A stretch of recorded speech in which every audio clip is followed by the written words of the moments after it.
Initializing Ethereum protocol. Establishing link to Cloud Citadel.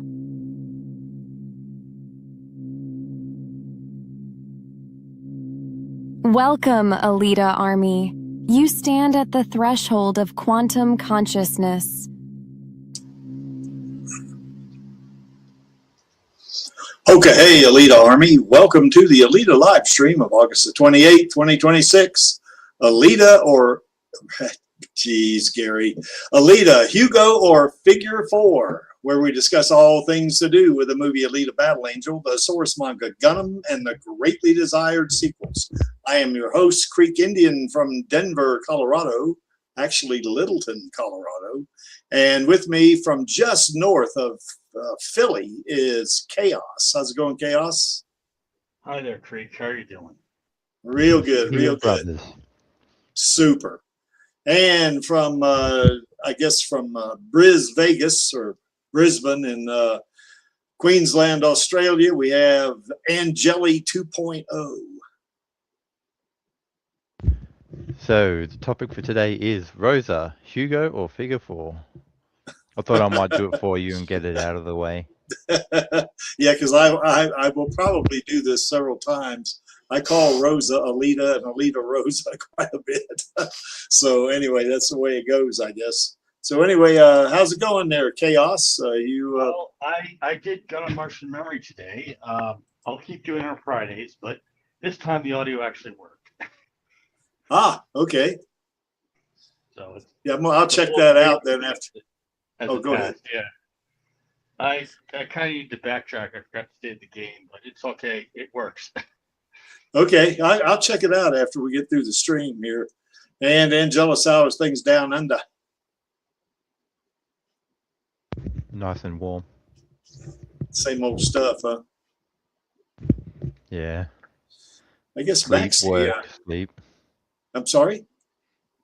Sleep, work, play games, and sleep. Well, you're trying to get that merch, aren't you? Yep. Yeah, that's right. So anyway, already got a sword on the way, so. Oh, that's cool. And no, I have not read chapter 11 and 12, 11, 10 and 11 yet, brother. May as well get that out of the way right now. So, okay. Well, anyway, let's go ahead and get right to it, I guess. We still got the Alita sequel petition going on, and it's kind of going sideways. Actually, we lost a couple of signatures from last week. It was 178,669, and I got on there trying to figure out how I could put money into this. I think they've changed it just a little bit because now you can donate, but it's to change.org, to them as an organization, not to the movie like they used to do. So I guess I'm going to have to put together a video promoting, you know, Alita Fallen Angel or Alita 2, whatever you want to call it. But anyway, there is the link below the image on your screen. That link right there is right down in the description. And you can click on it, takes you to the website. You enter your name and email. And if you're a little concerned about letting that kind of stuff out on the internet, you can specify that be held anonymous, because once you sign the petition, a list of names pops up on the right, and if you've signed up and made it, you've designated anonymous, then your name won't show up. It'll just say, it'll just be listed as anonymous. So this is our way of trying to do like John Landau wanted us to do, is to pepper Disney, as he put it. And this is our way of peppering Disney. We're going to keep peppering Disney until we get that sequel. And that's why that thing's there. And that's why we're going to continue to promote this every week, not only on this stream, but on the Radio Chaos stream as well. So, and we also have Rosa's Queen Studios bust of Alita, and it's still in the box. They're sitting in my house, and I have not opened that box. Now, once Rosa gives us the go-ahead, you know, she said, yeah, I'm ready for it, then I will open the box just to make sure it's okay. But I am so sure it's okay. I just want to I just want to make sure we don't get embarrassed, you know, for some reason, if it's something has happened to it in shipment or something like this. Rosa knows I have it, and I reminded her of it very diplomatically where we were there at seeing her at the old Vic Theater, and I told her, I said, we still got that bus we want to give you. And she said, oh yeah, the bus, she wants it. So, and she told me she wanted it, I guess back in 2024, she told me she wanted it. So when we told her we had it, so, and she was really thrilled about it. I think she said something like, this is not a quote, but it was something like, for me? And I said, yeah, for you, because she's our queen and we want our queen to have good stuff, of course. And this is very good. This is not a Hot Toys Alita. This is a scale 1-to-1, bust. It's big. It's if you can imagine Alita, the character, being 4'11", well, you can imagine how big this thing is. Just this one. So I mean, it's for us, it's an expression of our admiration, appreciation, and affection for Rosa, because Rosa did a great job, on portraying Alita in Alita Battle Angel. And I'm telling you, man, she does a great job on anything I've seen her in. I've seen her in 3 plays, and I've seen her in movies, including Alita, of course. But I mean, I've seen her in other movies like Chariot and I guess Chips, and I guess Million Miles Away. I'm sorry, yeah, Million Miles Away. That's right. She was excellent in that thing, man. She was super duper, man, in that thing. So, but anyway, yeah, we want her to have this. No, the bust, Bad Man, is not 4'11" tall because it's only half. You see, there's no legs on it, so it's going to be 2 feet something, 2 feet 6 maybe, which is what, maybe 3/4 of a meter, I guess. Something like that, I guess, so it's still pretty large, I mean, it's, it's a good thing for us. This is an award. It's not a gift. We do want to express ourselves to Rosa because she is super, she is, like, as I say, every week, at the end of the stream, Rosa's #1 in my book in terms of being an actor, because she is great. She just really, she brings it home, as they would say, So anyway, when she's ready for it, she'll let us know. I figure it'll be when they green light the sequel. That's probably when we'll get it to her, but she knows we got it. So, she hadn't forgotten. So, well, wait a minute. What's this here? Batman, they could have made it 2-to-1. I don't know. That might be a little bit big, I guess. I don't know, Batman. Maybe they could have, I guess, Well, it's not supposed to make a bust. It's supposed to be a miniature, not scale. Yeah, well, it is to scale, but it's half. It's half if you want to think of it like this, it's half a person. A miniature. It's not like a sculpture where you can be. Yeah. It's not a minute. Yeah, that's right. So anyway, it's a nice size thing. It's not, it's not like a Hot Toys Alita. It's a pretty nice thing. So anyway, I see Lee is out there. How's it going there, Lee? Snart Dragon, for sure. Let me just give a shout out to a couple of folks there. Certainly Badman's out there. Dark Star is out there. Let's see, Smendrick was out there, but it's a little late for him, I think. And he said have a good stream and all that kind of good stuff. So anyway, Dark Star says, Chaos, turn up your mic. Let me see if I can do that. I know I can do that, as a matter of fact. Sound better? Yeah, let me get it here. I think I can. All right, I've upped the volume, I guess. Should be able to be a little louder there, I think, so people can hear you. Anyway, we got the Alita Gaming Network going on, and if you want to join, there is the link below our little chibi Alita mascot, and you just click on that, takes you to Discord. And you'll get, if you have a Discord account, you will get the invite immediately. Click on it, and other members of the Alita Gaming Network will be, sending you those little gifts saying hi, welcome to the network, welcome to the Alita Army, or whatever they want to put in there. And it's kind of cute, these little gifts. If you don't have a Discord account, they're going to prompt you to join. And if you're a little leery, I don't want to be, I got so many services now, I don't want to keep. They just bleed you with 1,000 cuts, you know, or something like this. But you can get the free service, and the free service is really good because I do the system administration function on this network, and I got the free service, so it's not, you know, it's not a bad thing. I mean, you can get everything you need out of it with the free service. If you do live streaming like Chaos does from time to time, you can put the link for your live stream in the live streams channel. I know Maxie will put the link for Radio Chaos in the live streams channel, and I put from time to time when I remember it, I put the link for Alita Livestream in the live streams channel as well. If you do fanfics, such as Dark Star or say Lee Lemon out there in the chat as they do, you can put those in, and Maxie's not here today, but you know, they have novels out there, so you can go read them, really good reading. But if you're interested in shorts, Channel Does Not Exist has several shorts out there. Panini Freak has got a short out there, and yours truly, The Creek, has got a short out there. So, and you know, my short is a video basically type of short, you know, I guess you'd call it that. But anyway, you know, it's you know, if you write fanfic, post it. You don't need my permission to post anything in here.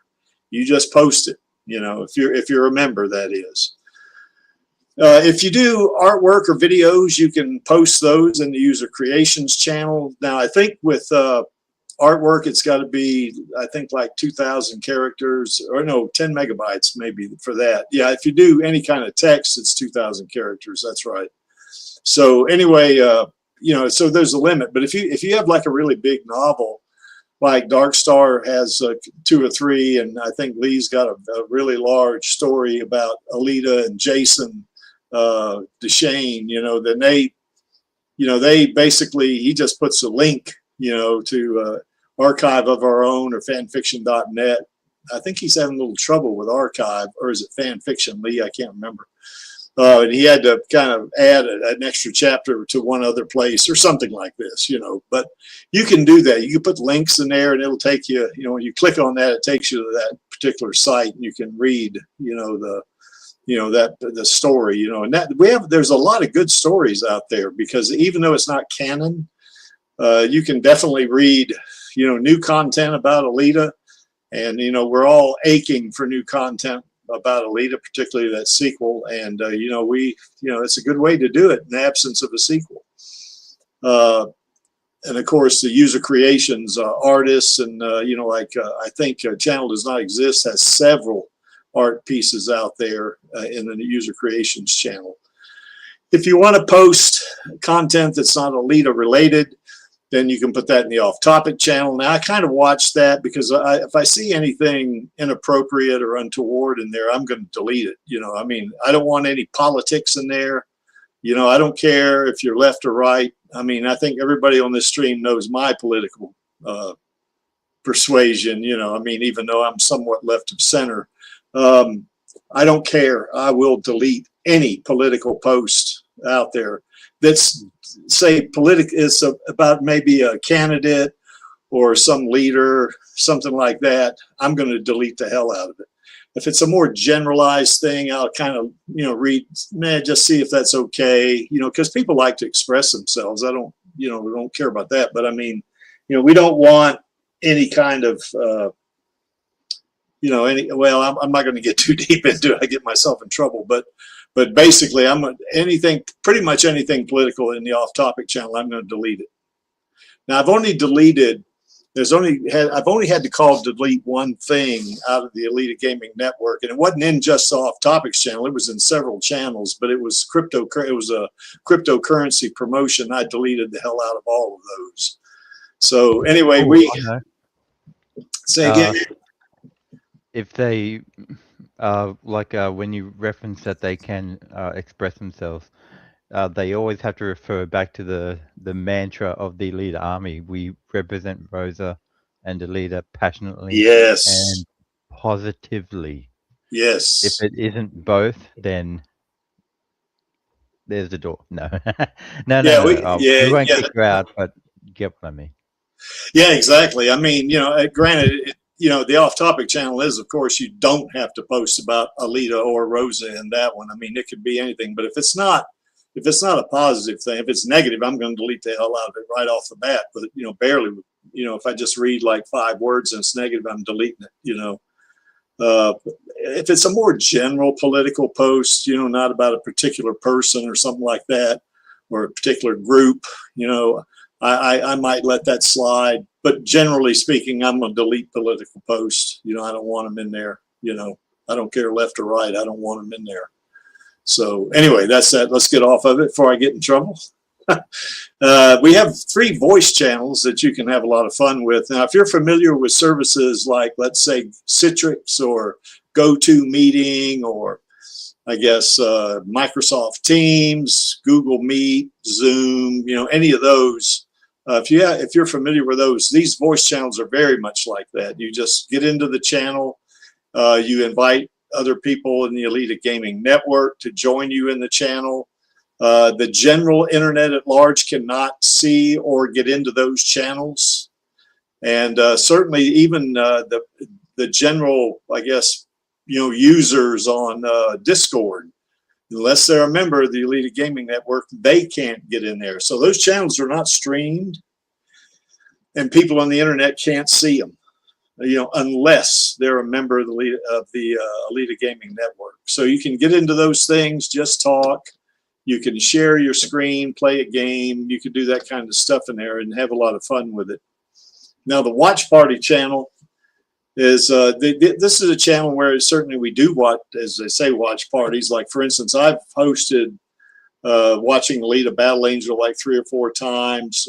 We've watched a lot of Rosa's stuff. We watched her short, Good Crazy. We've watched that several times. We even watched it last time. I think we watched, oh gosh, what was it we watched? It wasn't Chips, it was something else. Oh, it was Glengarry Glen Ross is what we watched, the movie, which was a 1990 movie, which we watched because we wanted to get a feel for what was going to go on in the play before we went to see Rosa, you know. And, you know, we watched that, and we've watched, you know, other stuff Rosa's done, like her Star Trek short I mentioned. I think we've watched that several times. We've watched other movies such as Ghost in the Shell, both the live action movie with Scarlett Johansson and one of the anime episodes. We watched one of those as well. We've watched Rollerball, which was an old James Caan movie, which is kind of like Motorball, which is why we watched it, really, you know, and it was pretty good. But if you want to do a watch party, you don't have to wait for me to do a watch party. Now I think we're going to try to do a watch party on Monday if I can get access to this one movie, you know, but we'll get to it. We want to try to get access to Vampires of the Velvet Lounge because Rose is in that. And if I can't get access to it, we might have to watch something else, I guess, you know, but we're going to try to do a watch party on Monday. If you're in the future, like Angela says, it'll be Tuesday. But anyway, you know, if you want to do a watch party, don't wait for me. Just do it. Get in there. You don't need my permission. You know, any of these channels you can use without my permission.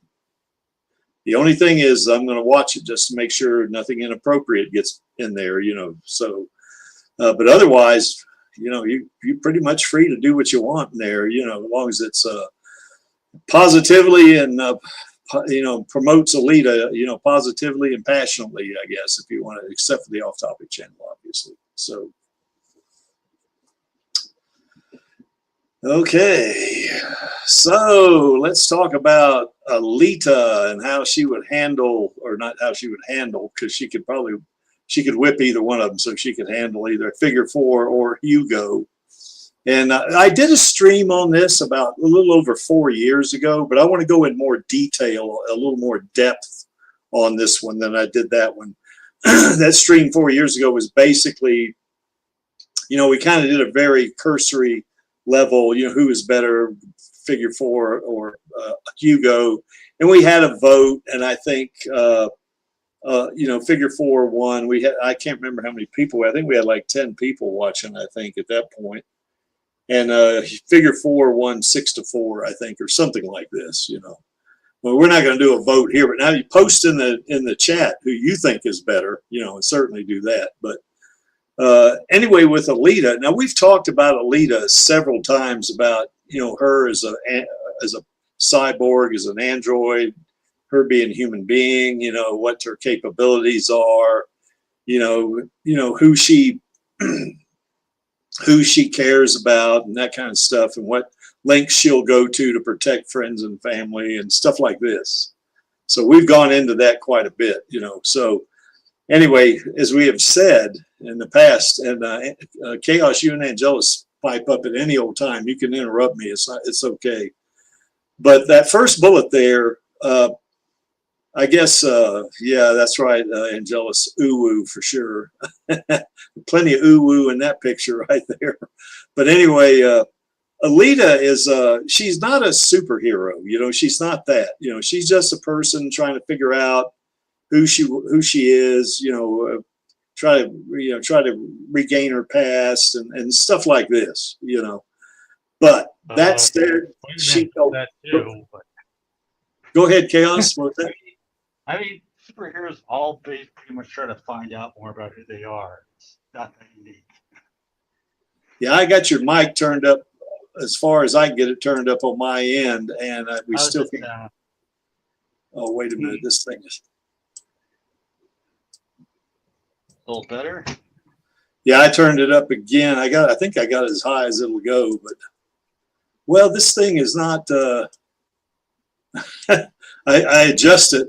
Better? Yeah, that's much better. Okay. Cool. So anyway, as we said before, like I've said many, many times, you know, Alita is not a superhero. Now, I think, now Maxie and I have discussed this at length. I think Alita is a metahuman myself in the context of the way DC thinks of metahumans. In other words, these are people that have abilities beyond human beings. You know, like with Alita, you know, and I've done videos on this, one specifically about how strong she is, you know, and what her capabilities are. I mean, she can bench press like 3,000 pounds. So I mean, there's no human on Earth can do that. You know, she can run at Mach 6.5 according to the manga. You know, so no human can run nearly 7 times the speed of sound. no human, not Usain Bolt can't even come close to that. You know. And even in a movie, I calculated, you know, based on how fast she was moving from in that factory when she was, you know, taking out those Centurions, you know, she was moving about on an average speed of about 125 miles an hour. No human being can run that fast, you know, and she's incredibly strong, incredibly fast, and an absolutely superb fighter. She's got an inherent plasma weapon that no human being can generate plasma inherently. Yeah, you can get a arc welder or something like, or a plasma gun maybe, and shoot plasma, but you can't generate it from your body like she can. You know, so she is very much superhuman. Now that said, she's not a superhero because that's not her archetype. She's more like just a person who's trying to figure out things, you know, like, God, where, you know, who am I? You know, she asked Ito that, who am I, you know, because she's just trying to find out. So now she does care about people. And Nathan won't. What was that, Chaos? Climbing up. So anyway, she has superhuman or superhero level abilities, but she's not a superhero.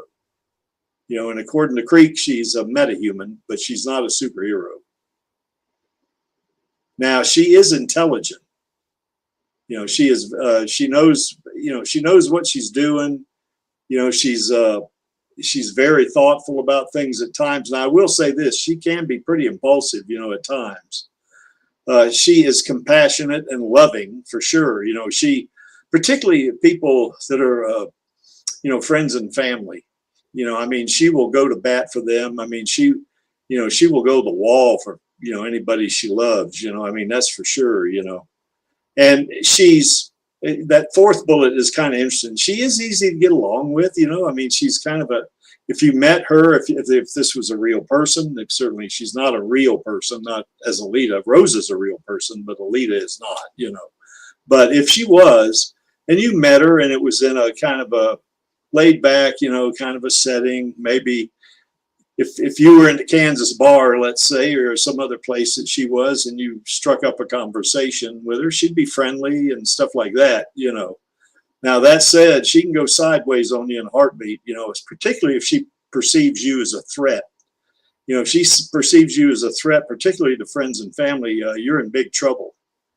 You know, because in her time, you know, with cyborgs, you know, of her time, she's you know, she's orders of magnitude more powerful than they are, because she's got that antimatter microreactor heart.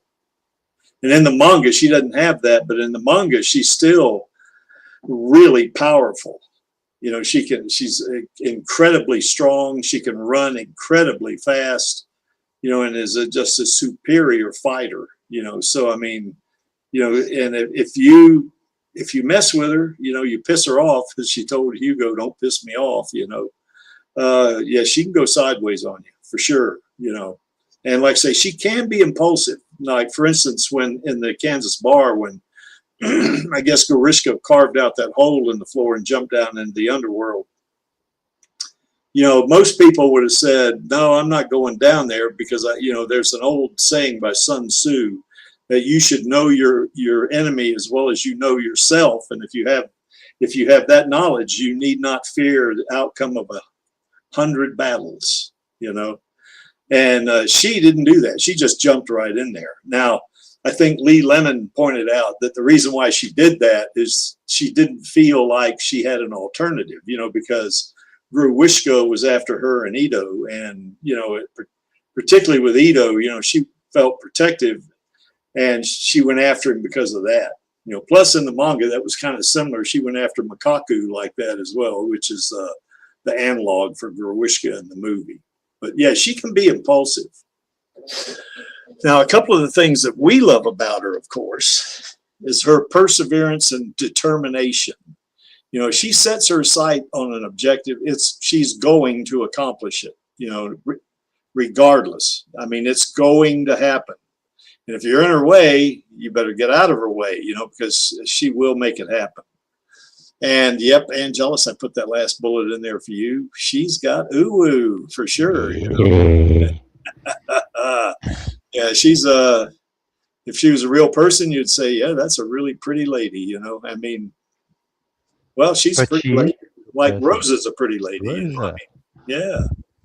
So anyway, that's but you know, Alita has a lot going for her. You know, I mean, she's even though she doesn't have her memory at this point in the movie, you know, she doesn't have her memory back yet, but you know, she's basically a good person. And if she's your friend, she's a good friend to have, because she's going to protect you, you know, and she's capable of doing it as well. So anyway, Chaos or Angelus, you got any thoughts about, you know, some more? Maybe I left out something about Alita or something like that. Any Panzer entries? Oh yeah, well yeah, I didn't put that in there. You know, Panzer Kunz should be in there, yeah, because she's a martial artist, you know, so and a cyborg martial artist, yeah, exactly. It isn't mentioned much, but in the game of Final Fantasy VII, Tifa is a martial artist, and her master is Zangan. So when you don't have a style, or you haven't named a style, usually gets named after whoever taught you. So yeah, in her case, it would be Zanganru, or the way of Zangan. Yeah, yeah. And while that isn't like mentioned much in the game or anything like that, it's definitely a core part of Tifa's personality, and much like Panzer Kunst is with Alita. And Alita's proud of her Panzer Kunst too, isn't she? I mean, in the manga, she mentions it, you know, several times.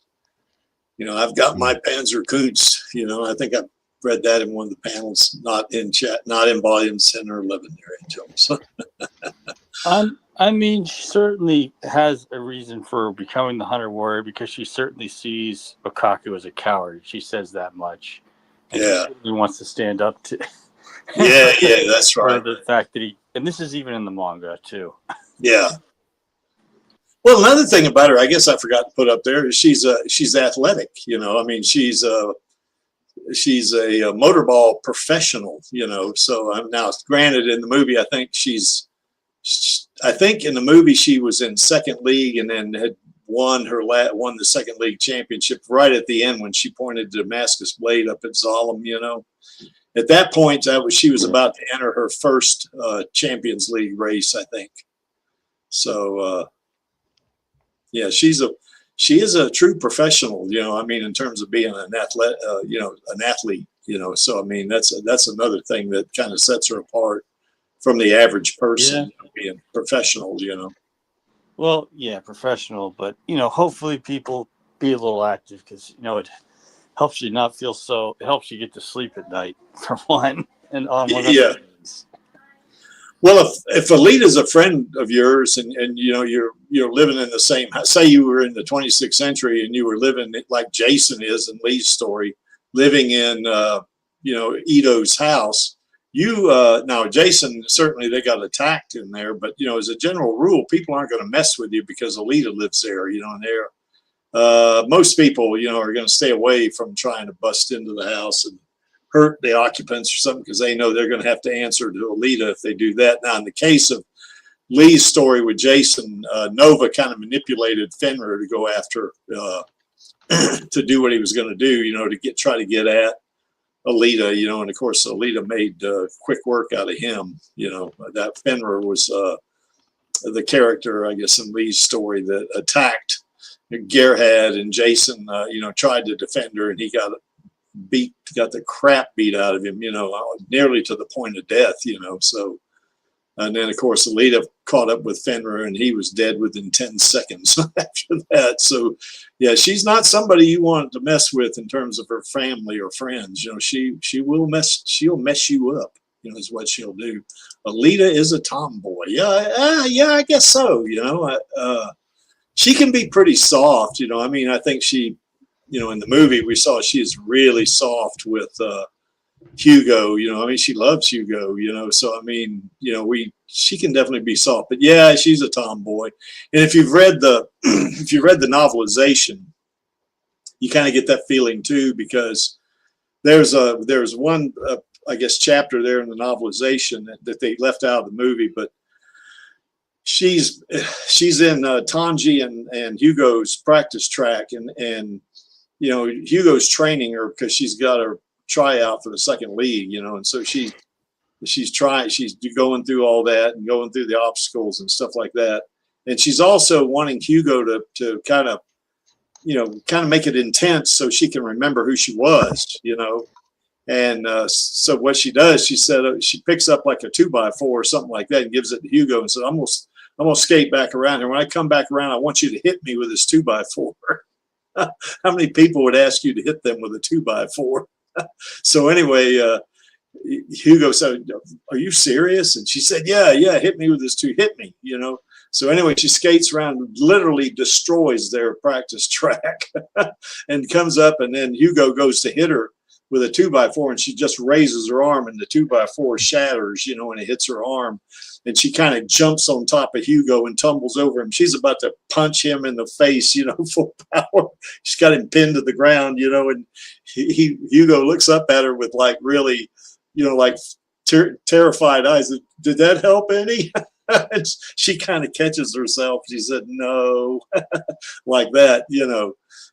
So anyway, you know, she is a tomboy, you know, for sure, you know, to a degree. I don't think she's a tomboy like what we would call a tomboy way back when I was a kid in the South, you know, that a little different. But I think being a athlete, you know, I guess she would have tomboy tendencies at the very least. Yeah, Lee said very quick work. Yeah, that's right. He's talking about Fenrir, you know. I mean, that That fight may have lasted 10 seconds, maybe. I don't know, might have been 5 seconds. I don't know, and that fight was over, you know. So kind of like it was with Grewishka in the movie, I guess. You know, that was 10 seconds. So at the end, anyway.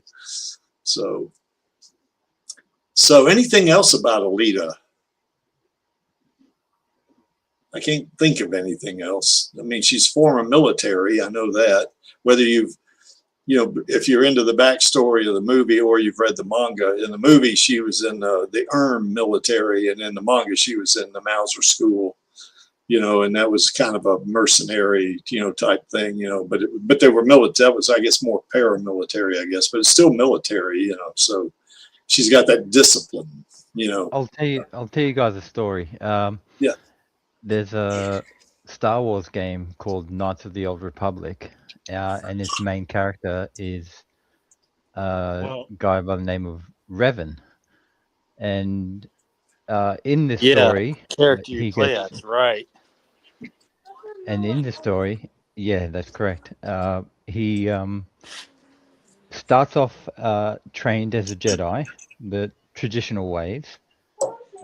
Goes off to help defend the weak, and ends up being,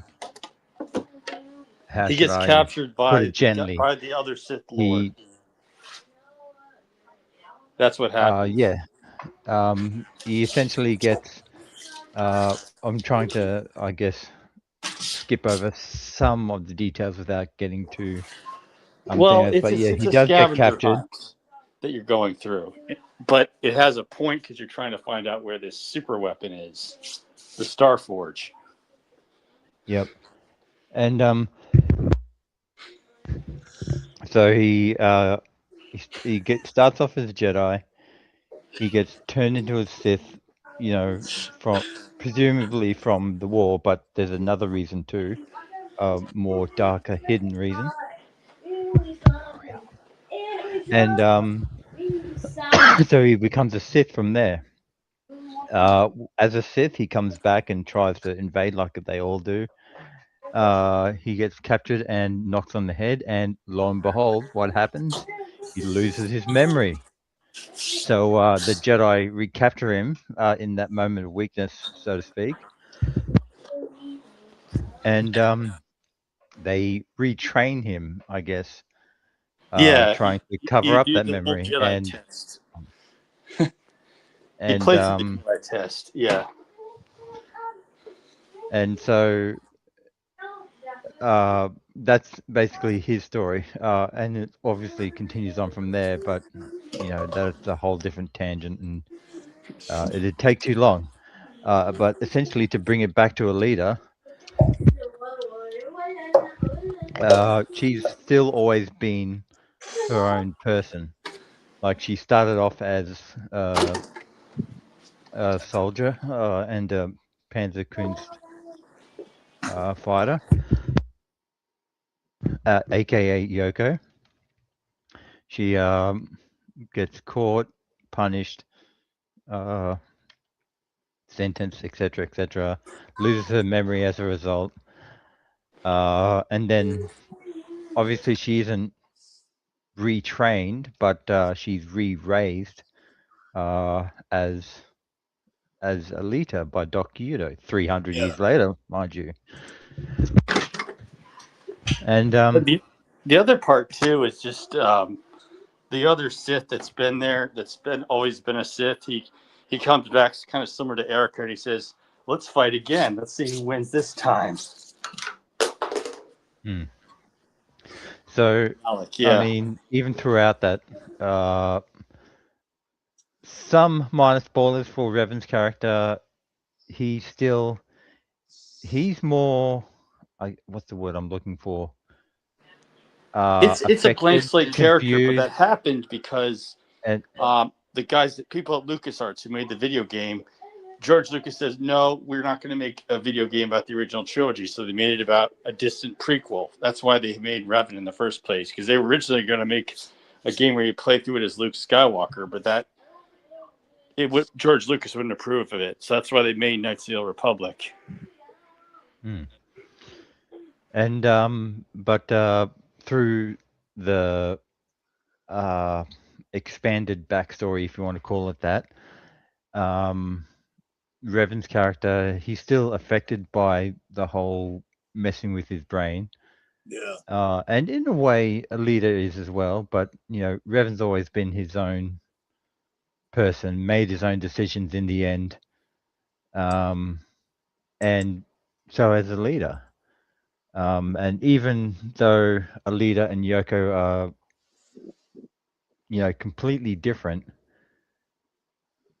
I guess the core, no pun intended, of the character is still there. Yeah. And still the same. And it's that core that helps influence the decisions made by both personalities, if you want to call it that, even though she doesn't actually, I guess, suffer from multiple personalities.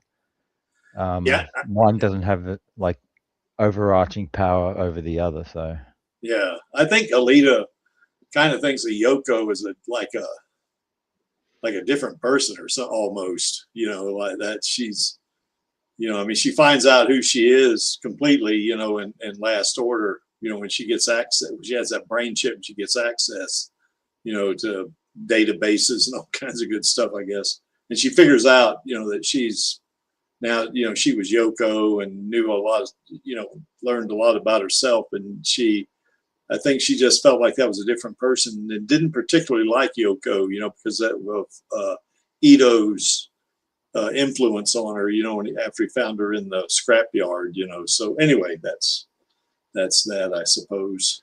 And that's another point as well in the context that once she did find out, that core that I mentioned earlier, that core still chose Alita to be the main personality. Yes, indeed. Not Yoko, not a brand new one, or decide to press the reset button again. It chose Alita. Yeah. And then obviously that, you might not realize it, but it ends up sort of shining through in the Mars Chronicles, especially volumes 10 and 11. Yes. Had to put that in there. Yeah, it's okay. I'll get to it, I promise, one day. One thing I guess I would say about Alita is that she wasn't totally like Yoko when she was in the Badlands. I mean, remember after she went through that yellow room business, and then they, Bigot Eisenberg told her he was going to kill her if she didn't, he was just not kill her, but he's going to just let her stay in that room until she died, and then she decided, she wanted to get out of the room because one reason she wanted to see Ito again, but anyway, when she went in the Badlands, she was told by, what the MIB or whoever, GIB, I can't remember which one now. It's like, can't keep them apart. But anyway, told all her friends were dead, all her family's dead. You got nothing to live for, yada, yada, yada, that kind of stuff. And she was kind of off the rails, in the Badlands, and maybe a little bit like Yoko, although to a Dark Star's point, Yoko is more of a follower. Alita is more of a leader, so because under, I guess Ito's influence kind of made a profound impression on her, I guess, but I think Alita was pretty much off the rails and for a good bit of the Badlands arc, just because she was lied to and to be manipulated, it was a GIB. Okay, thanks for that, bad man. Yes. So anyway, that's Alita in a nutshell, I guess. Trying to hit both the manga side and the movie side, and the anime side, I guess. Because there's a lot of differences in the three, but they're all kind of consistent or something, I guess. So. But anyway, Alita is cyborg, but she is human. I think, particularly as a cyborg, she's got a human brain, and she's capable of loving people, and she's definitely capable of going sideways on your ass if you threaten her or threaten her family. She can definitely do that. Okay, well, let's take a look at the two would-be, well, they're not would-be lovers because they did love Alita and she loved them back. But like Hugo, now the next couple of slides are pretty similar to what we had 4 years ago, but we'll get into some more detailed stuff later. Hugo, he's a pretty smart guy. I mean, he's certainly resourceful in the sense that he can survive in that post-apocalyptic world, of Iron City. I mean, it's to say Iron City is civilized is it's a little bit like saying Deadwood was civilized, except on steroids. I mean, there's no law enforcement; it's all hunter warriors. I mean, that's the only semblance of law enforcement in Iron City, and they're corrupt. So they. It's not a good thing. There's no police department. Well, I mean, if you had something like a police department, at least you could get police to get to bigger groups to deal with bigger threats. Yeah. But with the Hunter Warriors, they're so on their own and so out for themselves that they don't exactly join into bigger groups like that. Yeah, that's right. There is the factory army, but that's more of a military than law enforcement. Yeah, that's right. Well, if you remember, Zapan told Alita, when they were in the Kansas bar, he said, let me introduce you to some of your colleagues. I mean, they're all individuals. They're not part of a team or anything like that, or they're not part of a group like you mentioned, Now, Hugo is very much a city boy, that's for sure. I mean, he lives in Iron City, and it is a city. I mean, it might be a pretty desperate city, I guess, or pretty much a city that's, it's been through an apocalypse, for sure, Now, as Ito said, Hugo's a hard worker, I mean, now the work he does is a little shady, I mean, it's not in that time, in that day and time, I guess, in the story, it's not illegal, but I mean, it's certainly not, I wouldn't call it ethical, to Jack, a cyborg taking their arms and legs away from them, just to be doing it so you can make money. To me, that's not ethics. And it kind of speaks to the society there that should also be illegal, but it's not, Now, he does know a lot about motorball, and in the novelization, he basically is kind of like an expert, almost like a coach, and he was coaching Alita, when they were practicing, and he was telling her all the tips and stuff like that. What is this Angelus? Is heavy and his mission is not very intelligent of him. Yeah, that's right. It definitely wasn't intelligent of him. But Hugo he knows motorball, as well as any coach. Panini Freak is out there. Hey, lady, how's it going? And then, of course, Hugo's a survivor. He's a guy that he's been through it, man. I mean, he's, in the manga, I guess is, or in the manga and in the anime, I think his family is all dead. I mean, his brother was killed. His father worked himself to death replacing parts, and his mother took off, I guess, or something like this. And he had to make it on his own, and he did. So he he's like that second bullet. He's really resourceful. He knows how to survive. He knows how to get to thrive even. I mean, he had collected almost 1 million credits. We don't know how much money that is in today's money, but 1 million of anything's got to be pretty good, I think. And he was only 90,000 credits below that. So, he knows what he's doing. He's kind of now, Panini Freak, don't get mad at me when I say this, please. But even in the beginning of the movie, a little bit, not, when they showed them jacking that, I guess, was it Kanuba, I guess is who it was. And in the manga particularly, he's a bit of a shit. He's not worth much. Now, once he meets Alita, he kind of straightens up and fly right in the movie. In the manga, he's different. In the manga he did it, but the big thing is Kaku forces maggot form Kanuba, so that's him. In the movie, Hugo realizes, oh, wait, that's why Vector asked me to do it. So now Gruishka has the same grind cutters I took off Kanuba. Yeah. Well, I think with Hugo in the movie and the manga, I think he did love Alita. Now in the movie, he kind of fell in love with Alita a lot sooner, but even in the manga, he didn't want to tell her. He realized, oh no, I'm done for if I let her know that it was me. As to why. Well, yeah, he did think that, for sure. But I think in the manga, even though when he was hanging by a thread, he was all chopped up and he was about to fall.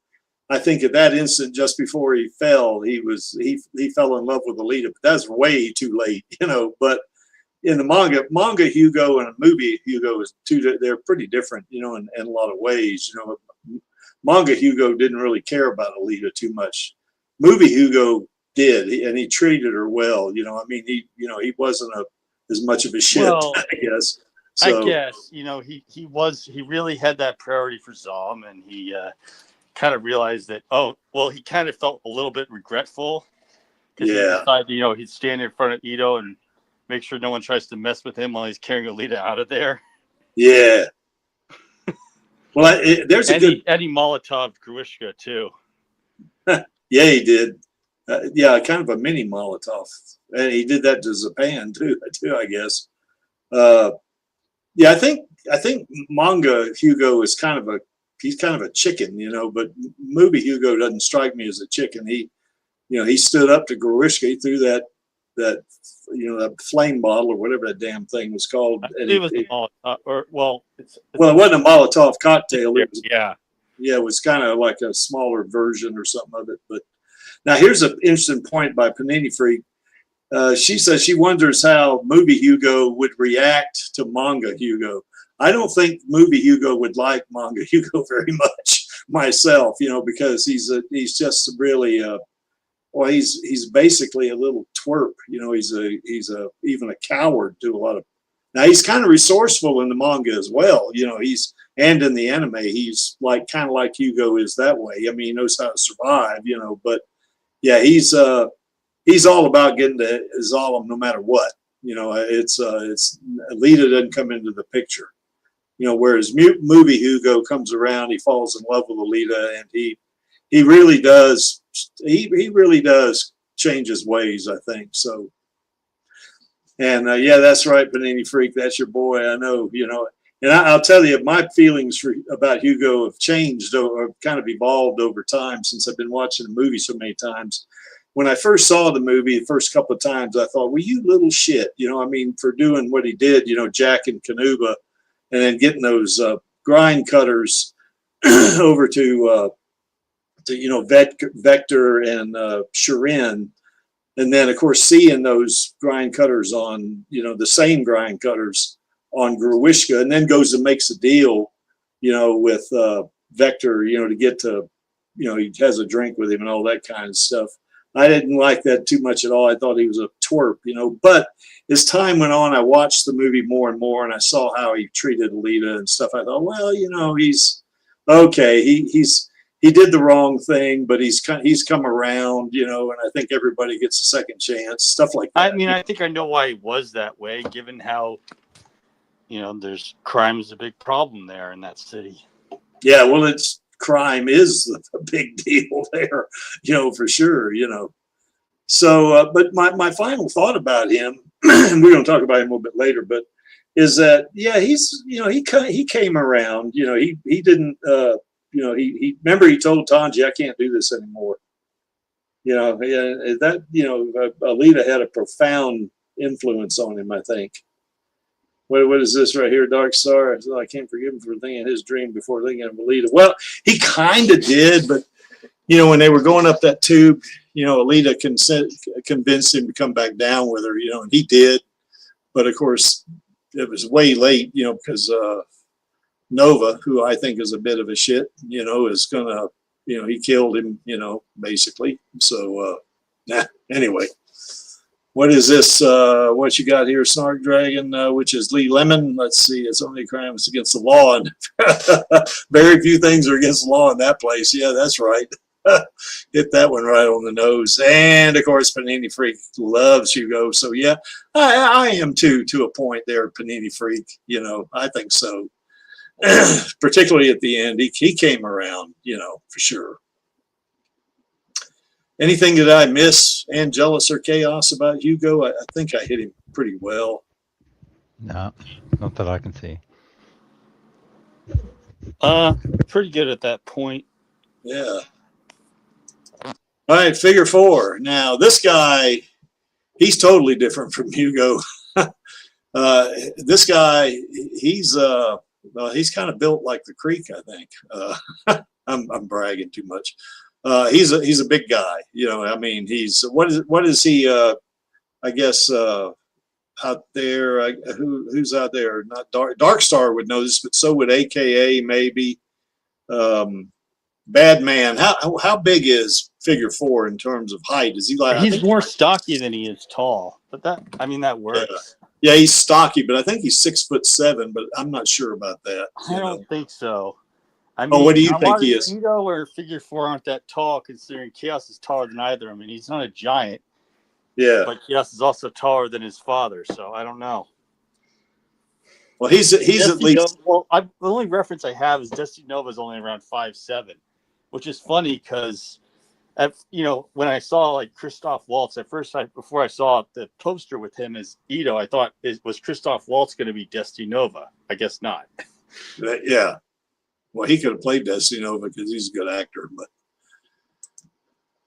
So, well, I think he's at least 6 foot, but I thought he was bigger than that. But as you can see, and that's a drawing, but this guy's buff, man. This guy is strong as a bull, and he's killed like, 38 cyborgs or something like that, or defeated 38 cyborgs. Maybe not killed them all, but yeah, Dark Star says he thinks he's closer to 6 foot. So if that's the case, Dark Star is shorter than I am. So anyway, and he's resourceful too. I mean, he's living in Alhambra, and Alhambra's been, overtaken by, water. If anybody's ever been in Southern California right now, Alhambra is kind of east of LA, and it's, it's not underwater for sure. But in the manga, there were a lot of things that happened in the Alita universe. There were things like really powerful earthquakes. There was the asteroid impact and so on. Yeah. So things changed a lot.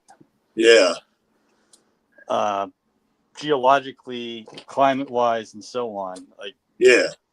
If you think about how an ice age ends, you literally get like new canyons and new rivers from the glacier melting, and that's kind of a mini ice age is what happened. So, as far as we know, North America as a continent got reshaped by both the impact and the ice age afterwards.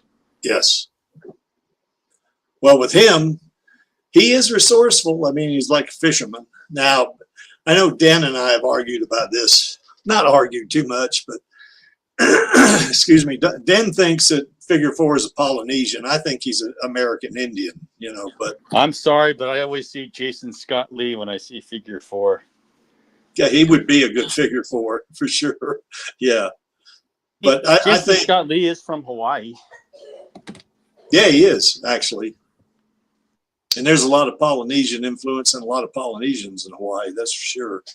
But I personally, now they don't go into it in the manga, but I think figure 4 is an American Indian because of where he lives. I mean, out west. Not that Indians all live out west. I mean, Indians live. I mean, well, I'm out west, but anyway, Indians live all over. But I just think being on the American continent, at that point, because that's where Alhambra is, and in that time period, there's not a lot of international flights going back and forth from one place to another because of what's happened. All of the catastrophes and the Great War, the fall, and all that. And he's indigenous to the area, so I think it's got to make him. It's got to at least make him a mixed blood Indian at the very least, I think. But anyway, that's my opinion. It's no big deal. But Bad Man looks a little bit like San Francisco, Los Angeles. and Forbidden West and Burning Shores DLC. Okay, I guess so. Although Alhambra's closer to LA, but yeah. He is a country boy, so he's different from Hugo in that regard, you know. And like Hugo, though, he is a hard worker, you know. His big difference is he doesn't just jack cyborgs, he kills them, you know. Now, he doesn't kill them all. I think he's defeated like 38, and I don't know how many of them he killed, but, you know, he certainly killed that last cyborg who was trying to kill Alita, you know. So he killed the heck out of him, you know. And like the last 2 bullets, this guy is he's a good fighter and a great warrior. Now having said that, Alita beat the crap out of him in the desert. I mean, this is a big guy. Yeah, and we've said, okay, he's probably about 6 feet tall. Alita's 4 feet 11. So, you know, he's got at least a foot in height on her. And if you look at his guns there, you'd think, man, this guy's really strong, you know. But remember, Alita's a cyborg. She's not a human. She doesn't have a meat body. She's not a meat girl, you know. She is a total replacement cyborg, and she just literally stomped the crap out of him, and he kept getting up, you know, and she kept beating the crap out of him, and he kept getting up, and he kept getting up, and finally she just she kind of gave up, you know, got in whatever that car or truck they had there, and, you know, drove off, you know, because I guess there was some kind of tornado approaching or something, you know. And she was going to drive off and leave him, but she didn't. But she said, what is wrong with this guy? I keep beating the crap out of him and he keeps getting up, you know. And I think that made a big impression on her, you know, because he seemed to be at that point, since he kept doing it just like her. I mean, determination, you know, he's going to persevere, you know. So, you know, that I think that really was one of the first things. Now, the big difference in the two between how she started with Hugo and how she started with Figure 4 are pretty different. I mean, with her and Hugo, I mean, it was, for her anyway, it was love at first sight, you know, boom, like that, you know. But in this case, it was not love at first sight. It was like fighting each other at first sight, almost, you know. I mean, they had a very contentious beginning. And then it just evolved over time, you know, and eventually they fell in love with each other, you know, because they're a lot alike, you know, for one thing, you know. So anyway, that's Figure 4 in a nutshell right there. I mean, you know, kind of a big, strong dude, you know. I mean, he's, you know, Hugo's kind of I don't want to say a wimp, because he did stand up to Grishka and Zapan, you know, but he's certainly not like Figure 4, you know. I mean, Figure 4 is he's massive, you know. I mean, he physically demands respect. Now, I will say one thing about Figure 4 that's different than Hugo. Hugo's intelligent. Figure 4 is not the brightest bulb in the bunch. He's kind of goofy in a lot of ways, you know. Yeah. But Hugo is average build. That's right. That's right, Lee, for sure, you know. What's this? Lex Luthor's Los Angeles. Oh, you mean the one, yeah, in that first Superman movie. Yeah, that's right. You know, one with Christopher Reeve, yeah, where he had planned to detonate that nuke. Well, Lex Luthor, yeah, he has planned to blow up, you know, San Andreas Fault, which is, yes, and don't worry, and all that. It wouldn't work that way, but yeah. Yeah, that's right, AKA for sure. So, but anyway, that's Figure 4. You know, he's quite a different fella than Hugo is. You know, for sure. You know, his upbringing is not in the city. His upbringing is in the country, and so forth. You know, he's a fisherman. That's another thing about him. You know, so whereas Hugo is more of a technique, or not technique, but technological jacker, I guess you'd call him, or something like that. So anything else about this guy before I get into the details of comparing some of the categories?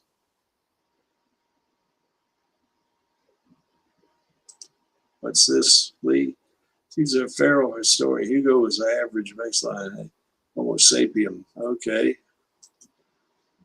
Well, there's nothing average about Figure 4. Now, Figure 4 does become a cyborg only in that he gets, I guess, is it Zex, I guess, Yeah, Zex pulled the arm off. Right. He pulled his arm off, and then he had to get a cyborg arm or cybernetic arm. But he's still mostly a meat boy. He's not, not obviously that right arm right there is not a that wasn't a cyborg arm or cybernetic arm. So. Well, that arm became a cyborg arm later. Yeah, that's right. It's the right arm. Come on, you remember that's the right one that he lost? Yeah.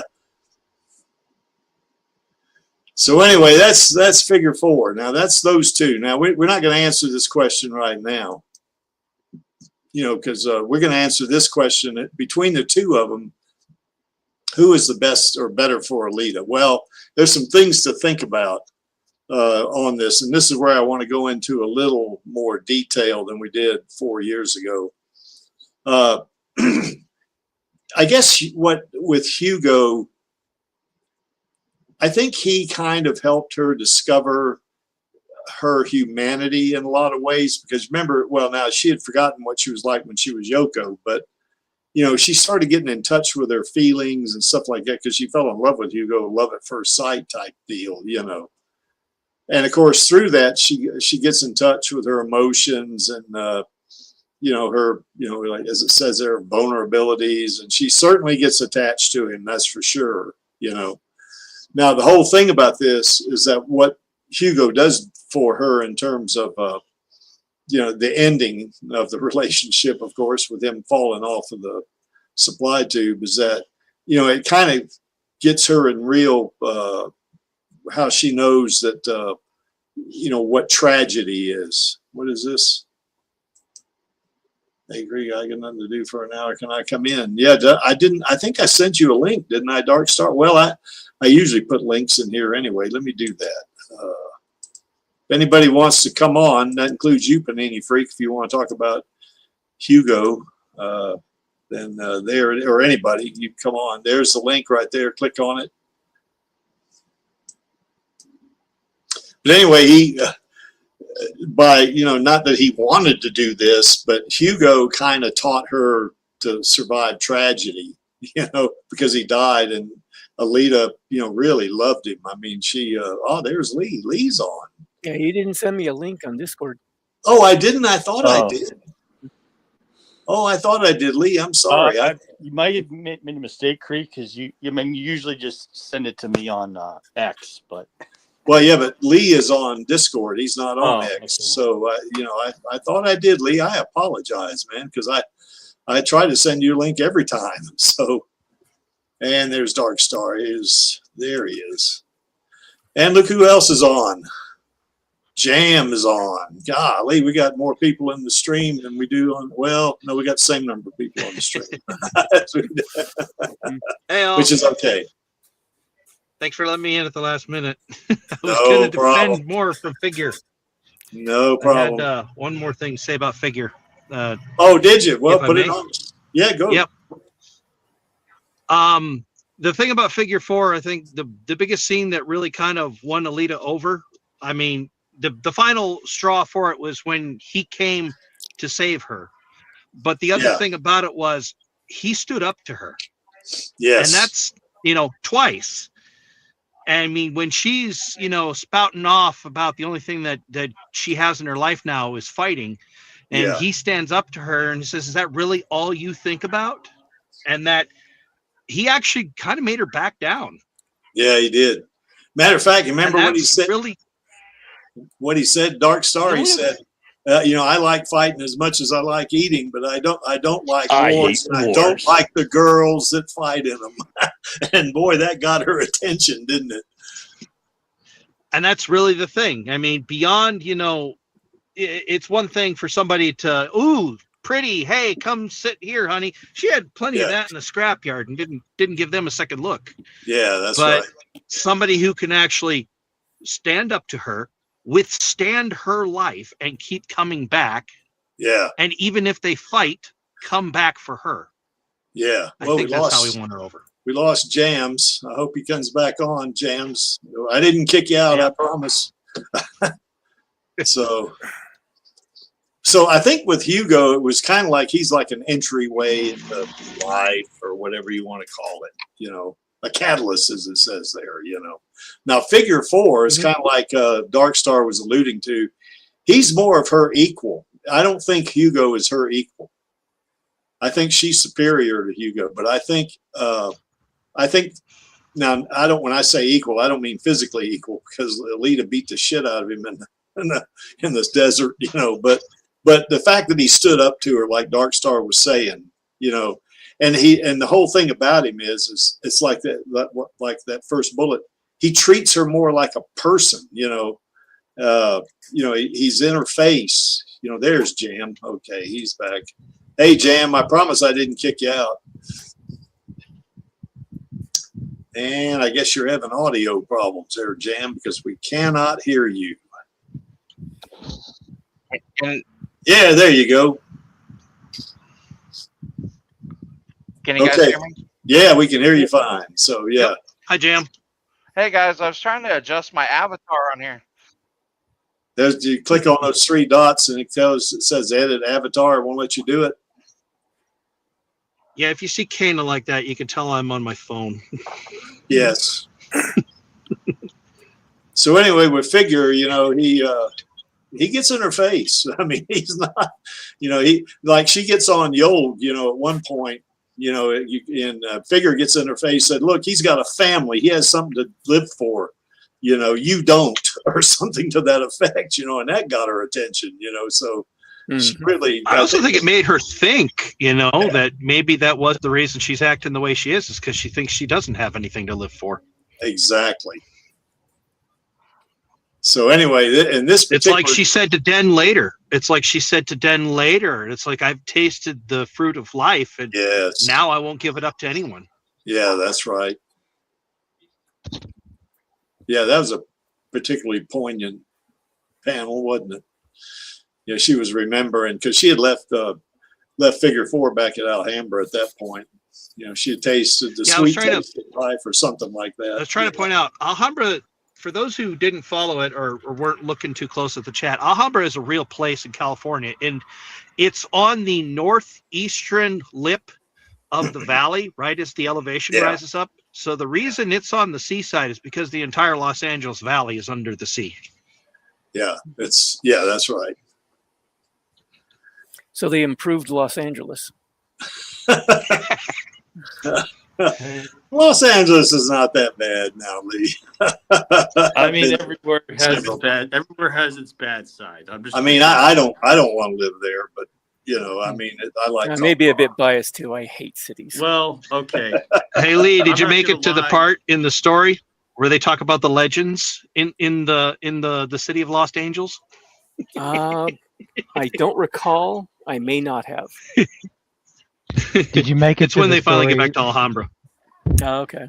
Did you make well, anyway, get back to the topic here, just to kind of round things out, like those last 2 bullets there. You know, for Hugo, the whole basis of her feelings, how she gets, you know, how she is, and all at the point is that tragedy.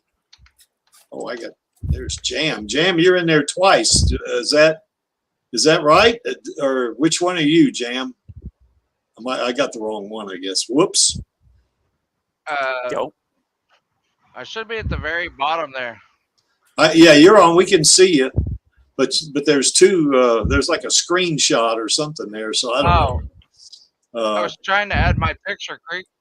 Oh, well, it's fine. Your icon's okay. Yeah, your icon's fine. We don't mind. So anyway, but the thing about that is Figure 4 is more of her partner, whereas, you know, kind of you know, with Hugo, it's kind of more like a infatuation type thing. She love at first sight. She's a teenager and all that. By the time she meets Figure 4, she's an adult, you know, and she's she's not a teenager anymore. Bitter. Yeah, what is she like? She's bitter. 30 years old or something like that, you know. So it's a little bit different. You need to add another 0 to that. Say what, Angelus? You need to add another 0. I'm sorry, I didn't hear you. Mentally 30. Mentally 30. Mentally 30. Yeah, she's over 300 physically, but yeah. So, or over 200 in the manga. So, but have you seen the dating scene for 300s? It's literally dead. Yeah. Okay. So anyway, it's a little bit different what either, you know, Figure 4 or Hugo does for her. You know, for Alita, it's more of a tragic thing, a love lost. This is why I feel the way I do, and she went into Motorball to try to deal with the whole tragedy of losing him. With Figure 4, it's more like, hey, I'm your equal, you know, and I'm going to get in your face if I don't like what you're saying, but I love you to death. You know, I mean, it's kind of a neat thing. Hey, challenged her, stood up to her, and also went back to save her when she lost her feet. Yeah. Well, you remember across the desert. Yeah, you remember survives her. Well, he does at one point, yeah. But remember what he tells her though. She says, "Why don't you just leave me here? I don't want you to die," you know. And he tells her, "I'm not going to leave the woman I love out in the desert to die. I choose to do this." Yeah, I think it was something like, "I'm free to carry the woman I love to safety," or something along those lines. Yeah, something along those lines. Yeah, exactly. So it's more of a, it's more. I guess it's a more mature, you know, kind of relationship, you know, than it was with Hugo, you know. So now Hugo did, like I mentioned, he came around, you know, he did at the end, you know, in the movie anyway. You know, the manga Hugo didn't seem to really come around quite to that degree. Yeah, not until the very last second. He just seemed to be more accepting of his fate at the end, whereas the one in the movie, he actually turned around and turned his back on Zalem to join her just before Nova murders him. Yeah. Yep. You know, thanks, Angelus. Creek needs to read volumes 10 and 11. Yeah, I do. Oh, boy. Okay, well, here's what the emotional tone looks like, I guess, is that with Hugo, now I don't think Hugo is all that naive, but what I'm thinking here, though, is that with her, now remember, she's lost her memory, so she's going to be naive, you know, just because she's lost her memory, you know. But with her being at least mentally a teenager, and then that body, in that doll body, it kind of made her think like a 14-year-old, I guess, you know, to a point. But she didn't have her memory either, so she's pretty naive, you know, and so she basically falls for the first guy she sees, you know, and that's Hugo. Well, it's not entirely naive. He is a hard worker. He's not. Yeah, trying to make money. Yeah, I didn't say he was. So there's naive. a reason, and she sees that. She sees that. Well, I didn't say he was naive. I was saying that the fact that she's like she's lost her memory and she is a teenager. Whoa, who did we lose? Looks like we lost. We lost Chaos. Oh, he might have had to go. Chaos. Yeah, he had to go. That's right. Okay, he put that in the chat. So anyway, I don't think Hugo's naive. Yeah, Hugo's not naive. I think Alita is naive. That's what I think. Now, with also due to the to a degree reset. But no, that was what I was trying to get at. Oh. It's not entirely naive. I mean, she can see the long-term qualities of Hugo and that hard-working, determined nature of his. Eventually she does. Yeah, I don't. When she first meets him, I don't think she thinks that. I think she just. Definitely the manga and anime. They probably sees that a lot sooner than the first meeting we have in the movie. Yeah, that's right. So anyway, it's a really, you know, kind of sweet teenage, you know, first love, you know, that kind of thing. Now, coming of age sort of thing. Yeah, that's right. Coming of age. That's right. Whereas with Figure 4, it was a much more mature relationship between them. Yeah, that's right. As a matter of fact, when she was leaving him in Alhambra, remember, she said, "Don't cheat on me." So anyway, you know, both of them were pretty mature at that point, you know, and it's kind of a mutual thing. I mean, there's Jam again. So welcome back, Jam. Yeah, and we can't hear you. Can you hear me now? Yeah, we can hear you. So, all right, good. So anyway, yeah, with Figure 4, it's more of a mature relationship, and it's not like she's learning love. I think with Hugo, she kind of learns love as the movie goes along, you know. The manga is different now, obviously, but in the movie, she's kind of learning it as she goes. By this point, by the time she meets Figure 4, she not only is an adult, 30 years old, and knows what love is, as Forrest Gump said once. I know what love is. Says it like that. He tells Jenny that anyway. But anyway, if you guys have seen that movie. But yeah, I think the fact that they're both mature adults, and I think Figure 4 is like 21 years old, isn't he, or 23, something like that in that area. He is definitely not as old as he might seem. He's just hardened because of the life he's lived. Yeah. Yeah, I think it was early 20s at the latest. Yeah, early 20s, yeah.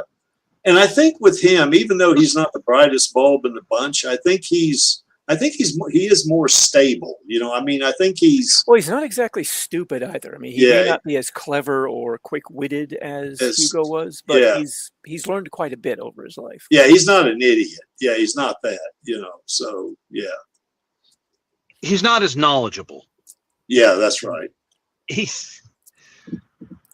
With the knowledge that both of them have accrued have been in different environments. So, that's the whole thing, I guess. So, yeah, with Figure 4, it's a more mature thing. With Hugo, at least in the beginning, it's more of an infatuation thing because her and Figure 4 didn't get along too well when they first met. But they both came around, and that was so it was more mutual, as they would say, with Hugo, it was love at first sight, mostly on her end, So anyway, that's kind of what that is now. As you see that little inserted comment there, Hugo is the heart spark, and for Figure 4, he's like more the heart's home. Yeah, what that speaks to is that him being as grounded as he is, and the fact that they're both adults, and when Alita meets Hugo, she's a teenager, and Hugo, I think, is a teenager as well. He's probably 18 or something like that. They're not all that. I mean, they're mature, but they're not as mature as Figure 4 and Alita are when they meet. So, anyway, it's like Hugo's makes her heart skip a beat, whereas Figure makes her heart feel safe. Yeah, that's right. Well, I think her love for Figure 4, remember that when Figure 4 saves her, they were about to kiss or something. And what happened? I can't remember what happened. I think it was Knucklehead was his name. I think Knucklehead. Yeah, that's right. Yeah, kind of interrupted him, I guess. Something like that. Oh, no. What am I thinking? It was Yolg in the Socket Soldier body and Colonel Basel. Okay. Yeah, okay. Knucklehead had just been killed by Figure. Yeah, that's right. Yeah, that's right. He was the 38th cyborg that he took out, wasn't he? I think something like that. So Knucklehead was, yeah. Yeah. And then Alita kills Basel with the grenade launcher. Yeah. What a way to go.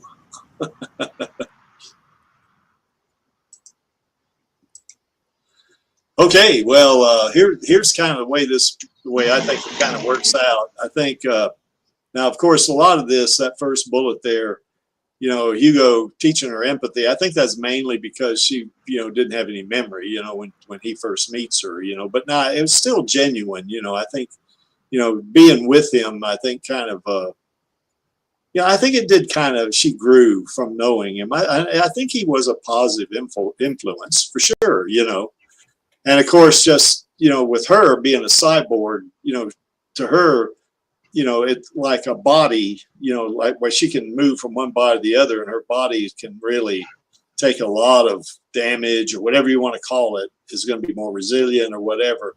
It kind of teaches her how fragile, humans are, that kind of thing. So, and of course, with, as we mentioned before, with Hugo dying, that made things real for her. I mean, I don't know if it's kind of like anybody that loses their first love, they kind of feel like, like the earth, like the reality expands or something. I don't know how to put it, but yeah, I think in her mind, she was already picking out curtains. Yes. Yeah. In her mind, she was. She was already seeing a life they were going to have. Yeah. I don't know if he was, but I think he would have come around if he had not. No, I don't think he was at all. Yeah. Yeah, Manga Hugo, I don't think was going to ever. Yeah, Manga Hugo. No. Oh, Manga Hugo towards, or not Manga, movie Hugo towards the end. He was ready to leave Zalem behind and go off with her. Yeah, that's right. Which was a positive, even though he didn't get to experience it. But before, unfortunately. Well, I suppose manga and anime Hugo might have been at the end, and he kind of realized that this is the only person that kept coming to save me, even though now, it's way too late. Yeah. Still glad I met you. Bye. Yeah. Yeah, that was what he said at the very, very end, wasn't it? Holy moly. So anyway, but what Figure 4 does, and we've talked about this in the past a couple of times, I think Lee and I and others, that Figure 4 kind of got, Alita got her back into her humanity, in touch with her humanity again, because she had been lied to and manipulated by the GIB and she thought she had treated as an object and a weapon. Yeah, and thought she had nothing to live for and stuff like that. And, that kind of thing, and Figure 4 kind of pulled her out of that funk, and just got her, back to thinking, like a person, basically. So, he gave her a really mature relationship, because they don't go into how long those two were in Alhambra. I think it was probably maybe a month or two that they were living together, and you can imagine also the time it took for them to journey back there. Well, true, but I mean, what I think though, with Alita and Hugo living together, they're adults and they love each other, and you know what's going to happen if that's the case. Yeah, considering the time jumps that already happened, I think quite a bit of time had passed. Yeah, I think so. But with Hugo in the movie, you don't get the impression anyway that they did any kind of thing like two adults. They weren't physically intimate. Yeah. Now in the novelization, there's there's one spot in the novel where they said that that Alita would come home late or come home early in the morning, and everybody knew where she had been or something like that. So you don't know if they had an intimate relationship or not. But not to mention the line where she basically explained to Hugo that her body could do anything a flesh and blood body could do. Yes. So anyway, maybe they did. So yeah, there was heavy hinting in that direction. Well, maybe they did, but we don't know, for sure. Yeah. And we don't really know for sure with Figure 4 either. But I would guess if she lived with him for say 2 months and they were in love with each other, you gotta figure they're gonna have a more mature relationship, than just a couple of folks that are just, what's the old term they'd say, goo-goo-eyed or something at each other, I guess. Something like that, yeah. Yeah, so. They're not just roommates. Yeah, they're not just roommates. That's right. Yeah, for sure. So anyway, as you see on that last line there, certainly Alita learned what she could lose. Because Hugo dying really had a profound impact on her. I mean, getting into motorball just to kind of deal with it, and just, and then of course that contributed to her, being manipulated by the GIB and going out into Badlands. That was probably a factor there too. Whereas Figure 4, kind of taught her, as you see there, what she could build, with him, particularly what they could build together, So I think that was the major part of that. So I think Figure had more of an impact on her growth. I think now with Hugo, he had an initial great impact, because like say she didn't have any memory, but I think after being an adult, I think Figure probably had a tremendous impact with her, because it was like he was treating her as a human being, and like we were saying a while ago, getting in her face, and just dealing with her like you would a person, as opposed to, I think that's what the whole thing was there with that. And I think he had a greater impact in that regard anyway. So Anyway, I'm rambling, guys. So anybody got different thoughts? Not really. I got my viewpoints on the compatibility and the physical aspect, but I've already put that into my story, so I'm not going to tread that ground here. Okay. All right. Anybody? He knows what I'm talking about. Mm-hmm. All right. All right, Dark Star, I'm going to start reading some of your stuff. But like Lee and Maxie will probably tell you, don't depend on me. You have a lot of stuff Well, going you can do. You can just do text to speech like most people do. It's just, you know, the first, like, I think the second chapter is going to be kind of hard because it's got all that computer gobbledygook in it. So it's slow. It kind of brings a whole big screeching halt to the story. Okay. Now, this is where these two are really different.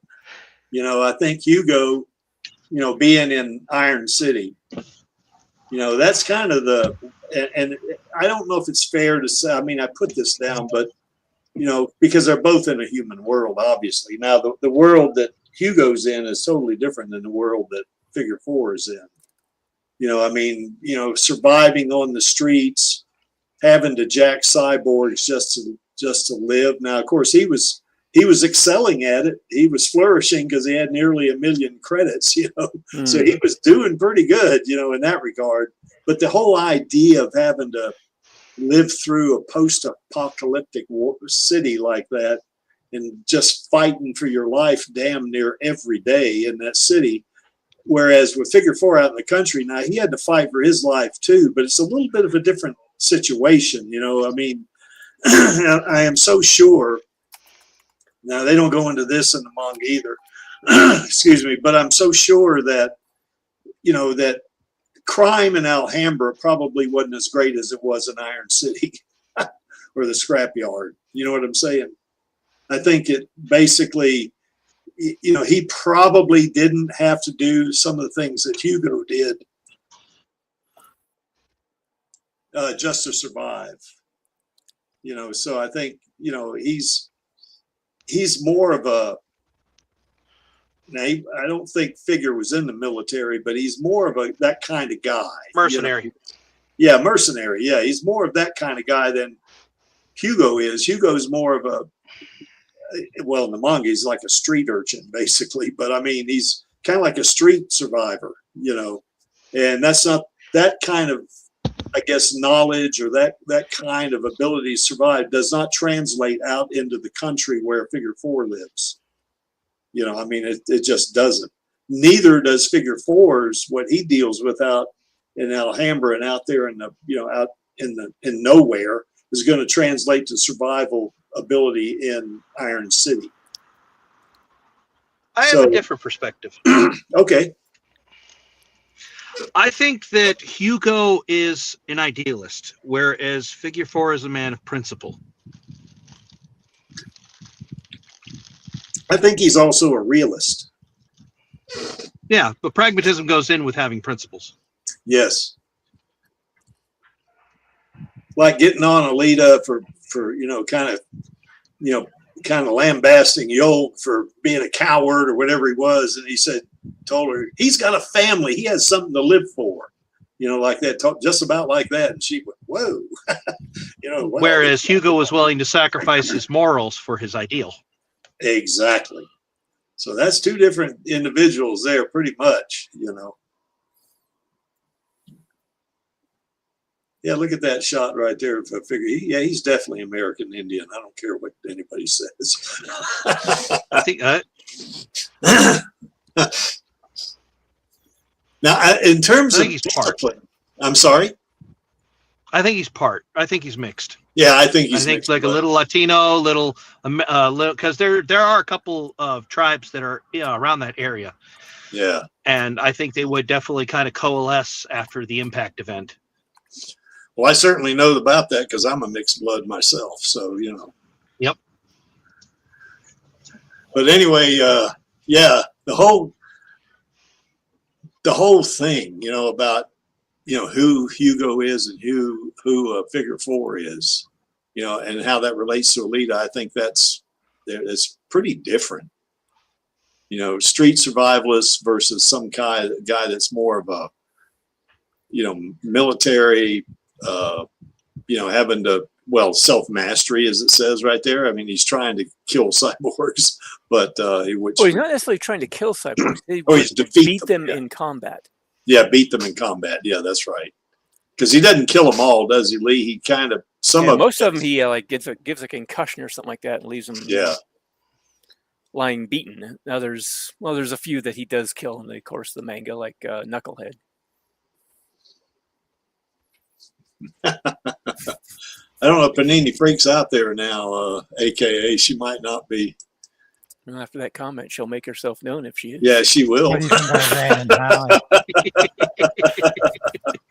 Yeah, because Panini Freak and Random Mom both love Hugo. He's all right. Hugo's okay. I can certainly understand movie Hugo. He's a much better version of Hugo than the manga version. Oh, yeah. The best Hugo. Movie Hugo is best Hugo. Hugo. Manga version. Hugo and a Hugo. Well, manga version and anime version, he's a little shit, is what he is. So, so that's that, So anyway, I'd like to say here, Hugo's kind of, it says Heart of the Iron City here, and that's what I think he is. And, Figure 4, he's a spirit of the Badlands. I mean, he's certainly a country boy. He's way out there, and he's surviving in the Badlands. Scruffy fisherman. That's right. And anybody that thinks Indians are not fishermen are out of their minds, because Indians are fishermen. I know. I think any group of people that lives near a body of water tends to become fishermen because fish. Or ricers.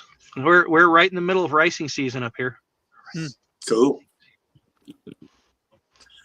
Anything else, guys, on this one? Wonder when we can show that image I gave you. Oh, I'm not on this. I get out of Discord when I do a stream because it takes up a lot of memory. So. Oh, come on! You like those memory lags? Yeah, I don't like those memory lags. It fits the image I sent you. It really fits this theme. Oh, this sure. Topic. Well, I can't send it to you. No, but you can. Well, you can share your screen, can't you? I don't have it. I don't have it downloaded. Maybe if I get it off. Oh, you're on your phone. You're on your phone. No, you're on your phone. That's right. Yeah, that's why I sent it to you on Discord. Oh, damn it! I didn't think to set it up to put it in here. I had to put it on excuse me. I had to put it on a slide. Actually, is what I would have done. So. Anyway, I can do it from. Yeah, if you can, we'll share your screen, then we'll show it. Oh, let me go get it. Let me see if I can get it. Just bear with me. Take me a couple of minutes. Hopefully, it won't mess up the stream.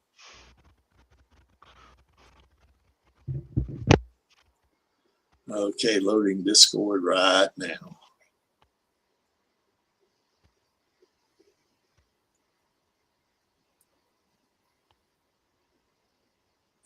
Okay, there it is. Paste. I don't know if it saved it. Well, it's. Son of a gun. I'm going to Discord right now, so I think I'll be able to pull it up. Now, keep in mind, it's still a work in progress, and I'm still not happy with the base. That's supposed to be a base image, but I'm working on it. I haven't given up. There he is. Yeah, it's just not cooperating. Let me pull that up. Okay, wait a minute. I think it's pretty good myself, but that's just me. Yeah. Okay, here we go. I know it's not quite tan enough for my. He's not quite tan enough, but. Oh, you got the heights about right too, I think. Yeah, that took a bit. I had to fix a lot on that one, and this is now this has got to be after the last order because she's human.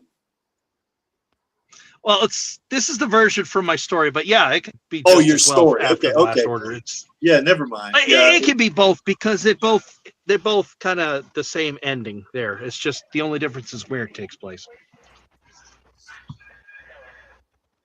Yeah, I like this. We know after last order, this is what's going to happen. Yes, we do. So it works both ways. Yes. So anyway, yeah, that's real good. I love it. That's nice. Yeah. Yeah, it's great. You can keep that. You can distribute it. I don't care. That looks Say I fan art. I'm not. Oh, I got a folder just full of art. So it's going to be in my folder. Yeah, that's right. AKA, it was beautiful. Yeah, it is. So anyway, with Hugo, I think he's more of a short-term guy. I think if he had not died, and now Panini Freak, if you're out there, please don't get mad at me. But I think if Hugo had not died, saying it was Nova wasn't after him, and he didn't get chopped up, and he didn't become a cyborg, because of Japan and all that stuff, and he was just a meat boy, just like he is in the picture there, and they live together or stuff like whatever they want to do. I don't think he would have lasted because they're just too different. I think, and he's, whereas I guess Figure 4 is a lot like her in a lot of ways. So I just think the how they are so consistent with each other, Figure 4 and Alita, I think has a better chance of being long term than Hugo and Alita because they're young. And I kind of agree with you, Creek, that Hugo wouldn't have lasted, but I'm going to focus in on movie Hugo. Yeah. In that I think he would have eventually grown to resent Alita for pulling him back from his dream. Even if it was a fantasy, he would have always just had that thought in his head. What if I had just kept going a little farther? Or if I hadn't met her, or if I'd have, I don't know if he would have said if I hadn't have met her, but what I do think he would have thought was that, why wouldn't you have come with me? Or something like that, because I wanted to go there. I think you're right, though. I think she would have resented, he would have resented it after a while, Since you guys are more experts of knowing the material than me, because I'll be honest, the whole Alita part that I fell in love with was the movie. That's all right. And my comics, I do have some of the comics. I'm not saying I have them all, but I'm afraid to open them because I don't want them getting hurt. So to read it all, I either listen to all you guys and follow your material, or I go online to whatever. But what is the most, what is so attractive about Zalem? Why is this? I never could figure out why he is so obsessed. Well, it's the city on the hill. It's a fantasy. Yeah, they think it's like heaven or something, and they want to get up there because everything's better. Oh, we lost Angelus. Yeah, it's like a it's the literal city. utopia. Okay. Yeah, it's a shining. Which, of course, if you have ever read if you've ever read Utopia, all utopias are a dystopia. But yes, it is literally utopia. Yeah, they're living down in squalor, and they see the shining city up there, and all this effort and energy from the factories is geared to bringing massive amounts of goods and stuff all the way up there. Everything in Iron City exists strictly to serve Zalem. So life must be so much better up there. Yeah. But or it's really not, right? At least they think it's so much better. Yeah, and not knowing otherwise, why wouldn't they believe that? Yeah, exactly. But in reality of following the manga, it's not, is it? It's like horrible. It's like, well, it depends on what you're willing to put up with. Yeah, I think so. It's going to cost you your brain. Oh, yeah. Okay. I was going to say, so is to quote Gallagher, is telling that like spoiling it for like everybody online or whatever? Because I'm just kind of, just. It is kind of a spoiler, but it's also been around a while, so it's. Yeah. Literary rule of 20. If it's been out for 20 years, you can't spoil it. Well, anyway, let me get Jam, back to. Oh, go ahead. Go ahead. Jam, we got a link over on the Discord server. If you look through, I don't know if I put it on the general or whatnot, but there is a link to the digital volumes of the original Viz run. Okay. Anyway, let me get back to the topic, guys. So that first bullet there, I think, kind of says it all in terms of how, and I think it's kind of what you were alluding to, Dark Star, is that, yeah, they loved each other, but the whole, how would you put it? Well, it says structure there. I'm not sure the structure does it. That's because I was kind of a loss of words there, but their compatibility is only emotional. It's not, beyond that. I mean, she's a cyborg. She's stronger than him. She's, he's probably going to be somebody in that world that they live in. He's probably somebody she's going to probably have to save a few times because of the rampant crime and stuff like this. And, if he was to get into, well, her world being in Mars, I guess, but, if he was to, kind of live with her and with Nova after her like he is, that would be kind of something that would distract her a lot from just self-preservation, because she's going to have to be saving him, because Nova will find out that Hugo and Alita are a thing. And he's, how Nova is he's such a bastard that he's going to be tweaking Alita by getting at Hugo. And then of course, Alita's going to have to be saving him or whatever she's going to do to protect him, whereas with Figure 4, that sucker doesn't need saving. I mean, that sucker can save himself. She doesn't have to worry about having to protect him, because he can protect himself, and of course. Well, I think that's also a little bit relative. I mean, he is more capable combat-wise than Hugo by a wide stretch. Durable. Yeah. But he still got his arm ripped off by Zex. Yeah, well, that's true. But now Zex. And Zex allowed him to go. Yeah, his Zex could have killed him. He could have. Yeah. Yeah, if it hadn't been for that, he still would have needed saving. Well, he would have needed saving from Zex. Yeah, for sure. So there are still enemies that she could go up against that, because of her power and the power of the enemy she's always dealing with. Even Figure is going to have those problems.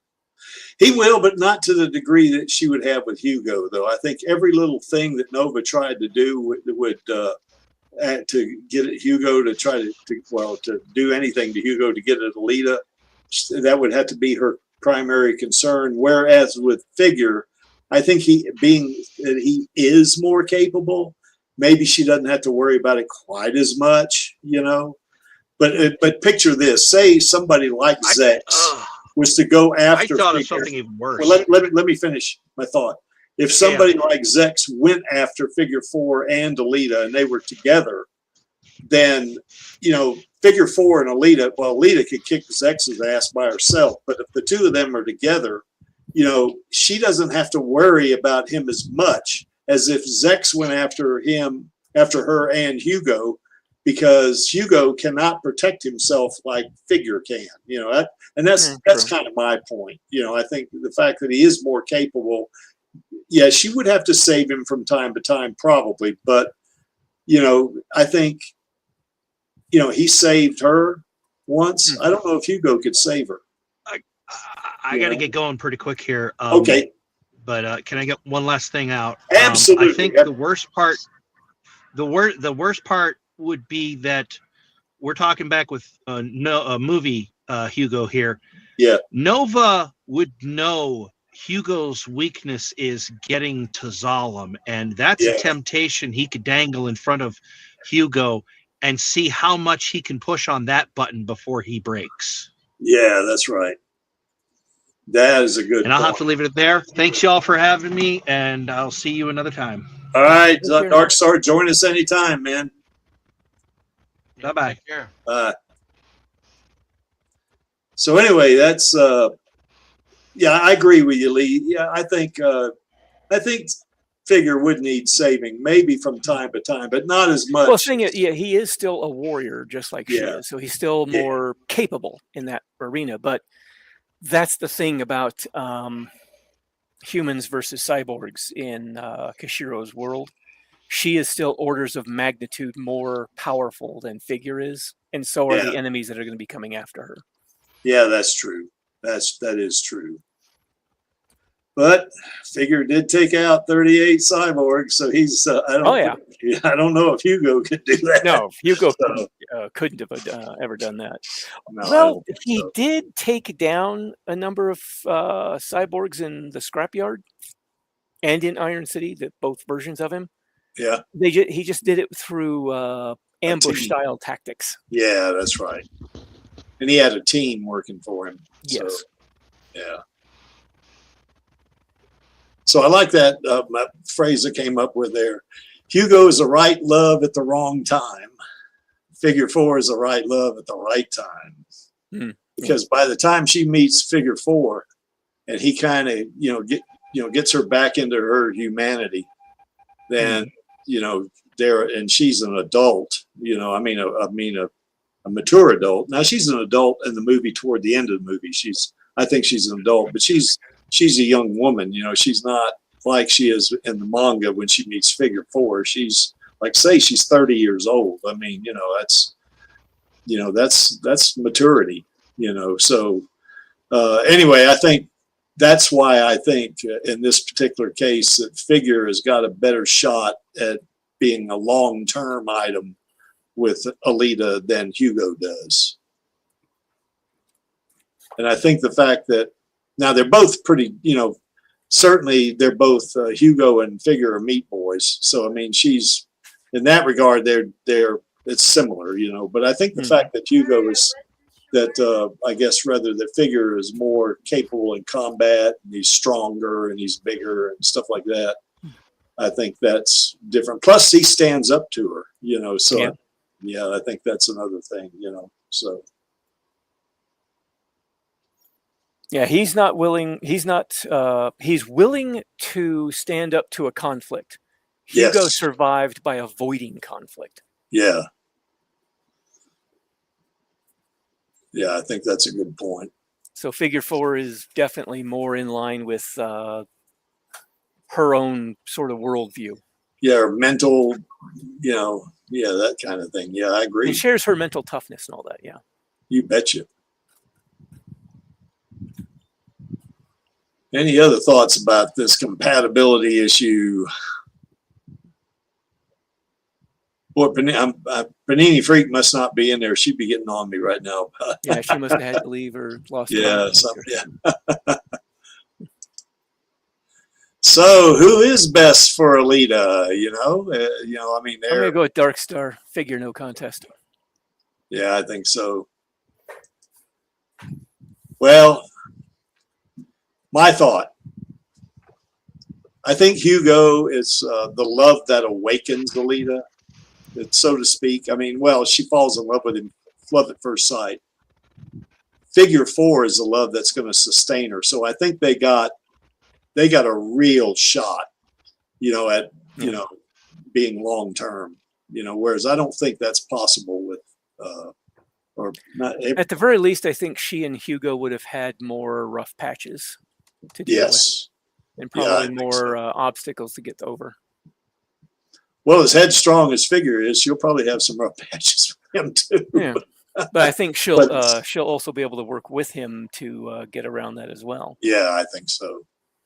And Dark Star's point about Hugo becoming resentful, especially like you were saying, Lee, if they have some kind of rough patch, they get mad at each other, fuss or fight or whatever they do, and he starts thinking, well, God, I could have been dissolved. Well, that's assuming that he is that kind of person. Movie Hugo might be the kind of person that, just as he was willing to hold to this goal of getting to Zalem, once he decides that Alita is his goal, that may be where his focus goes. Yeah. I mean, it depends. He might not be that kind of person. Maybe he is. I'm not sure. Yeah. Well, anyway, my pick is Figure 4. Well, mine too, yeah. Yeah. Obviously, Dark Stars is. Yeah. Oh, how about this? What if Josh had gone? That is Because Alita eventually does. I mean, after he dies, of course. I guess I don't know if you'd call it a crush. Oh, she held a great deal of admiration for him. Yeah, she did, boy. Yes, she did. Had his poster up in her apartment. So yeah, you know, I mean, that's a good There point. may have ended up being a bit of a romantic spark between the two if he had survived. But yeah, maybe, you know. Anyway, out there in the chat, there's not too many people in the chat, but I guess we know what Darkstar thinks. We know what Lee thinks. Jam, what do you think? Who's Well, I think Hugo was like and I'm gonna refer to the movie one. He was kind of like the innocent, and so was Alita, because I mean they kind of just made him seem like real young, and you know she was trying to discover herself. He was trying to complete a dream. She fell in love real easy. I think she fell in love real easy with him and trusted him so much because it was the first of them just, you know, meeting. He was the first kind to her. He didn't care that she was a cyborg. They just kind of melted together in a way. And then, you know, Alita didn't really know anybody else. So this is the first person that the doctor's really bringing her to trust, you know, outside of him. And then the other guy, I really won't know a whole lot about Figure 4 except for what you guys have been saying, because I haven't delved into the whole thing. But from what it seems like he was more of a warrior type. Obviously, he was already at a mature level. Alita, after her losing Hugo and everything, obviously matured more past what she had fallen in love with Hugo. I think her and Hugo could have made it, but compared to watching the you know, the manga part and then the movie, I mean, there just was a lot of still young immaturities between him. And I think he was going to just let his goals get in the way. But then in the movie side of it, he does decide to turn around and is like, okay, I'll come off of this this piping thing and be with you, because, you know, she finally talks sense into him, but it was too late, because then he gets cut up by that spinning disc stuff, and then the tragedy, the real tragedy begins, you know? Yeah, that's right. And that's what matures her a lot. And what was sad is in the movie, you know, she fought so hard to save him when he was dying with the sword wound and everything. And then just to have him get all chopped up to bits because he let kind of like his stupidity of, you know, just still get to him again, you know? Yeah. Figure 4. Okay. Well, it looks like it's unanimous this time, because I think when we posed this question, you know, back about 4 years ago, it was close, you know, it was like 6-4 or something like that. Here it was like, well, we don't have as many people on, but, you know, it was like six figures and 0 Hugos or something like that. So it's a shutout, I guess. Yeah. I would have liked to have seen Hugo make it, but you know, that whole movie, and man, I utterly love that movie. Next to Star Wars, I mean, that's just it. When I sit down and watched Alita for the first time, I finally found a movie outside of the original Star Wars trilogy that I could say that I truly loved, and not knowing anything going into it besides seeing a few things on TV, and I'm like, you know, that looks awesome. I'm gonna have to go check this out. And boy, what an experience that became, because from start to finish, you fall in love with it. At least I did. And, you know, I think Hugo could have made it, but I also agree that there probably would have been some very rough, tough times if he couldn't just let the whole obsession with Zalem set aside and just focus on Alita. So I'm gonna pick Hugo on that one, but okay, so it's 6-1. Yeah, so I mean, I get it. You got. I'm gonna take Hugo's side on this one, even though he does tragically die, and that show is just nothing but, you know, at the end, I mean, you can't help but your heart. That's right. For her, because by the time the end of the movie, you're so in love with her yourself and the audience. At least I was. That I couldn't help but feel for her. You know. Oh yeah. I tell you, the two scenes that broke my heart in that thing was when they were in the church. and he was, literally he was dying, I mean, of course they saved him, but I mean, Shirin and Alita saved him. But, I mean, just the look on her face, when he told her that he loved her, Yeah. just the look on her face just really tore my heart out, because Rosa is such a great actor, and I just said, oh man, and then of course at the end when he dies and she screams, that really got me. So now I can watch it now without getting so emotional about it. But yeah, those two things right there were really tough, to watch. First few times I watched it, But my story about it is when I first saw the trailer come out for Alita, it was during the Super Bowl in 2019, I think it was, or it might have been 2020. I don't remember. The first Kansas City, San Francisco Super Bowl. And excuse me. And I saw the trailer, and I said, well, it looks interesting, but, I'm not interested in a teenage girl beating up on androids and cyborgs and robots and shit like this. This is just not my thing, So anyway, it was about, I guess, a couple of months later, I was on a business trip in Dallas, Texas. And I was, and this is right at the very beginning of COVID. So I didn't really want to go out, like to a restaurant or bar or something. And plus I'd been to Dallas many, many times. So I didn't really have an interest, in going out anyway. And I was just flipping through the channel and I hit HBO, and it just so happened that, that Alita was coming on. They didn't do the 26th Century thing yet, but how HBO's intro, and then they put Alita Battle Angel, in the intro, and I said, okay. I mean, I'd flipped through the channels for 5 minutes, couldn't find anything, and I said, okay, I'll give this a shot, and the rest was downhill from there, because when I saw her open her eyes, I went, oh man, how pretty, it just really got me, so I kept watching it, and the more I watched it, the more it hooked me, and then of course she did the "Fuck Your Mercy" scene. That I just almost literally stood up going, yes, like this, and that reeled me in. One of these days I want to tell Rosa this story, so she can get an appreciation for the impact it has on fans, which I think she already does. But anyway, excuse me. That's how it happened for me. And then, of course, after that, wasn't long, I joined the Alita Army, and these guys like Maxie and Angelus and all these folks, they were, basically had been in the Alita Army for a while before I got on. And my very first Radio Chaos, appearance, my damn mic wasn't working. So I was on the stream, but I couldn't talk, so I had to do everything by, private chat, and they would say Creek says this, Creek says that, stuff like this, so, but anyway, that's kind of my story behind it.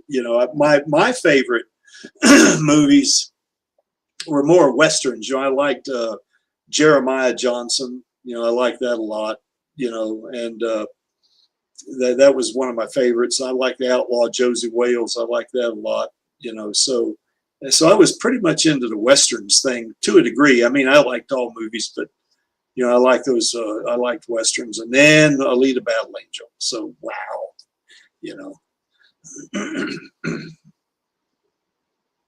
Lee, do you have a story like that or what? Or you just saw the movie? Like that. Well, that's the thing. I had already been familiar with Battle Angel Alita, the manga from years ago. Yeah.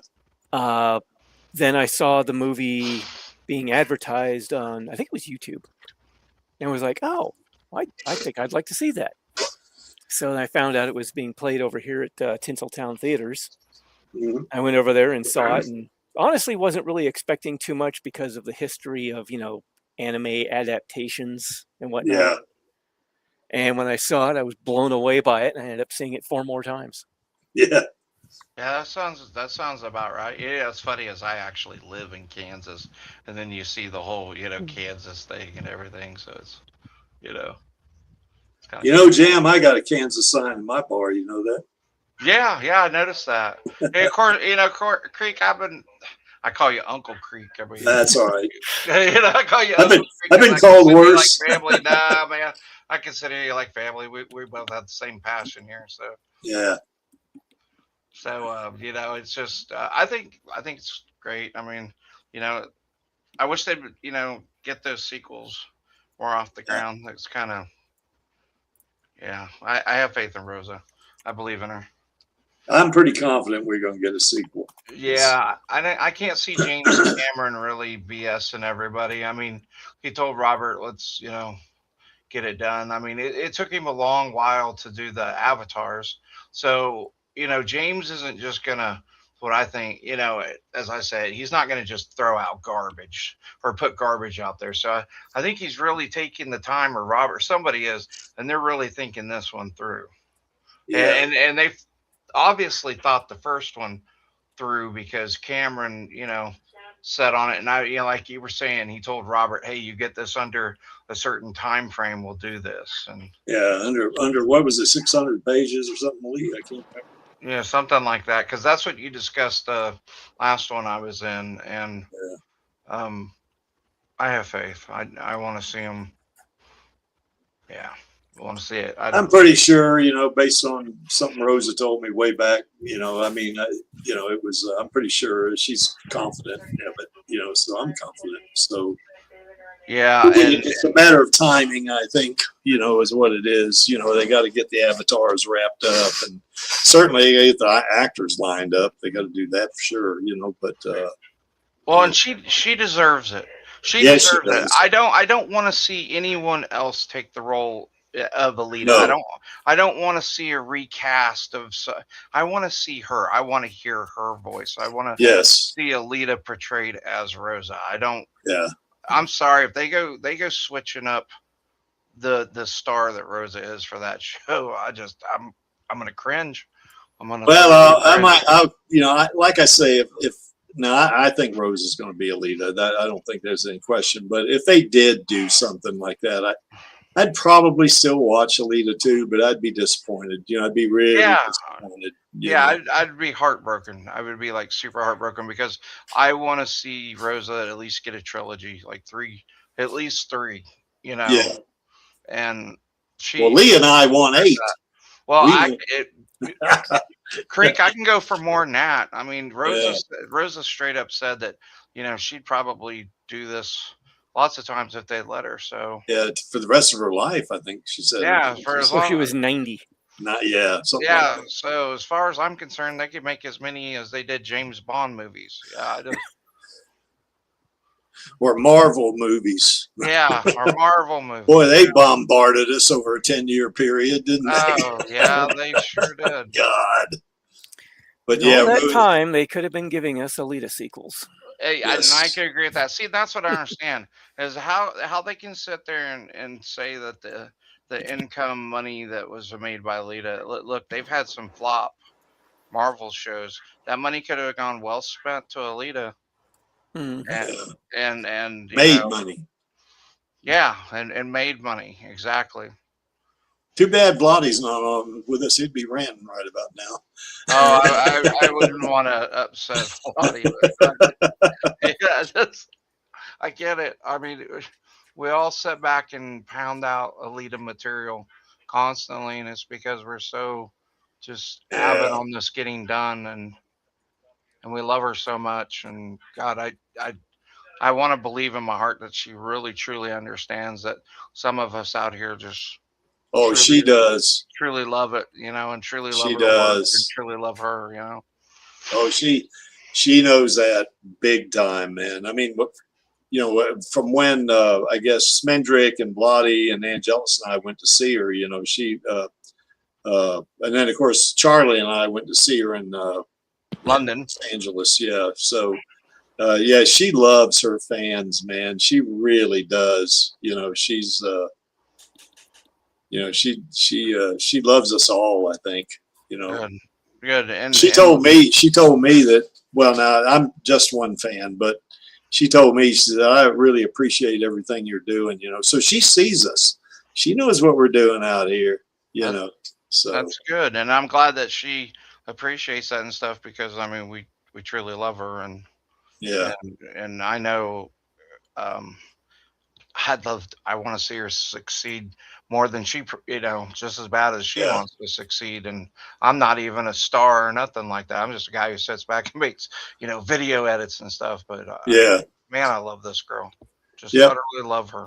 Yeah, she's great. She's a great actor. Man, you should have seen her in Glenn Ross. Man, she was freaking awesome. God, she is magnificent on stage. I mean, just super. Anyway, let's get off of that. I'll start waxing lyrical, and Maxie, if he was here, he'd be your waxing lyrical creek. Mm-hmm. That's what he'd be doing. All right. Well, did we miss anything, boys? I think we came to the count of 6-1 in favor of. I started to say Rosa. Yeah, 6-1 in favor of Rosa. No, it'd be 7-0 in favor of Rosa. No, 6-1 in favor of Figure 4. So. So I don't guess we missed anything. I think Figure 4 would be a better long-term, particularly matchup for Alita. Yeah, I think we covered as much as we can. So. I think so. And as you can see from that center panel right there, Alita does love her Uncle Creek, and that's because he wants that sequel. And so do the rest of us. Yep. And if you got a problem with Alita loving her Uncle Creek, I'll let you take that up with her and that plasma weapon she's got right there. So she'll fry you, So anyway, and there's our queen right there, man. I tell you, she's great. And she's #1 in my book in terms of being an actor, and she is really, every time that I've been around her, and I guess we, that a couple of times we've, gone to see her in London, she was really nice to us. I mean, she talked to us. And now the last time we went to see her, it was her birthday, and her and Billy, that's her boyfriend, were going to eat dinner, so, they had reservations, so we couldn't talk to her as long there, but she still took the time to talk to us for quite a while, so when we went to see her in January, excuse me, we went to see her in January, she must have talked to us. I don't know. I guess I think Vladi said it was 15 minutes. I don't know if it's that long, but I would have probably thought maybe 10 minutes, maybe. But, but the times I've gone to see her, she has taken time to talk. I mean, because she loves her fans. Yeah. She really does. And the feeling is mutual. That's for damn sure. I also want to give a shout out to El Lamont and Jesse Fisher because they brought Screwhead to life. And what I want to see in the sequel is I want to see Alita and Screwhead team up and take on Joshigon because Screwhead does know how to play motorball, so. And she has a motorball body. She has a motorball body, and, she, even though she got cut in half by Stinger, her head and her core still look to be intact. So, hey, I think she could definitely come back, so. Matter of fact, if they ever have another Brass Knuckle Films thing, and I go see, Robert Rodriguez again, I'm going to say, hey, man, can you see what you can do about getting El Lamont and Jesse Fisher back in the Alita sequel? I don't know how much he has control over that, but at least I can put the word in, so. Yeah. Not that I carry that much weight, but, still. Be nice. Be nice to see Screwhead back in the sequel, and teaming up with Alita, kind of like Elle said when we interviewed her, that she's all pissed off that Vector kind of manipulated them and all this kind of stuff, and conned them. And she goes back to Alita and says, hey, girl, I'm with you. Let's just burn it all down. I just love that comment, And then, of course, Elle said Jessie was the most badass stunt woman she'd ever worked with, and she said something like, Jessie made her and Screwhead look way more cooler than she could have on her own. So, that's pretty cool, I think, So all three of these ladies deserve to get in that sequel. They deserve it to get the sequel. And Disney, for Christ's sake, give us a sequel because we want it. You will make money. You'll make money. Just do it, So anyway, that's my thought. And this is what we're going to do on Radio Chaos tomorrow. We are going to be asking the question, who is the worst or the most evil villain, in Alita, and I bet, well, we're not going to talk about it here, but my guess is going to be Nova's going to come pretty close to the top if he's not in the top, So what is this right here? Bad man. It should have asked Vector 500 billion instead of pitiful 500,000. Yeah, because 500,000, that ain't enough to take on Alita. I mean, because you're not, the risk reward situation doesn't work out so well for you for 500,000. So anyway, so we'll be talking about that tomorrow at Radio Chaos. What is the most evil character? So and I think we're not going to limit this. Well, it's Battle Angel Alita, I guess. So there's going to be a lot of villains in that. There wasn't too many villains in the movie. Just 2, I guess, or 3, counting Zapan, maybe. Only a couple of major ones, yeah. Yeah. So there's a lot more of that in the manga without. Yeah, there is. Yeah, there is. All right. So if you want to come on to the after party and you want to join us, whoops, I got the wrong thing here. Let me get that. Almost posted my password in there.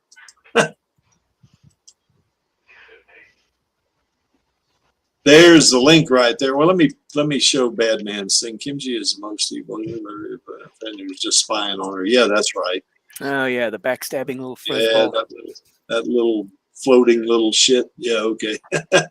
So anyway, there's the link if you want to join us for the Stammtisch after party. For those of you who don't know what Stammtisch means in German, it means regulars table. So and there you see Alita. She's sitting at the Stammtisch drinking a beer. So anyway, just click on that link. We'll bring you in. I won't bring you in the stream. I'll wait till the stream ends. So if you're worried about, getting out there in front of people and stuff, I promise you, you'll be in backstage. I will not bring you in until after I end the stream.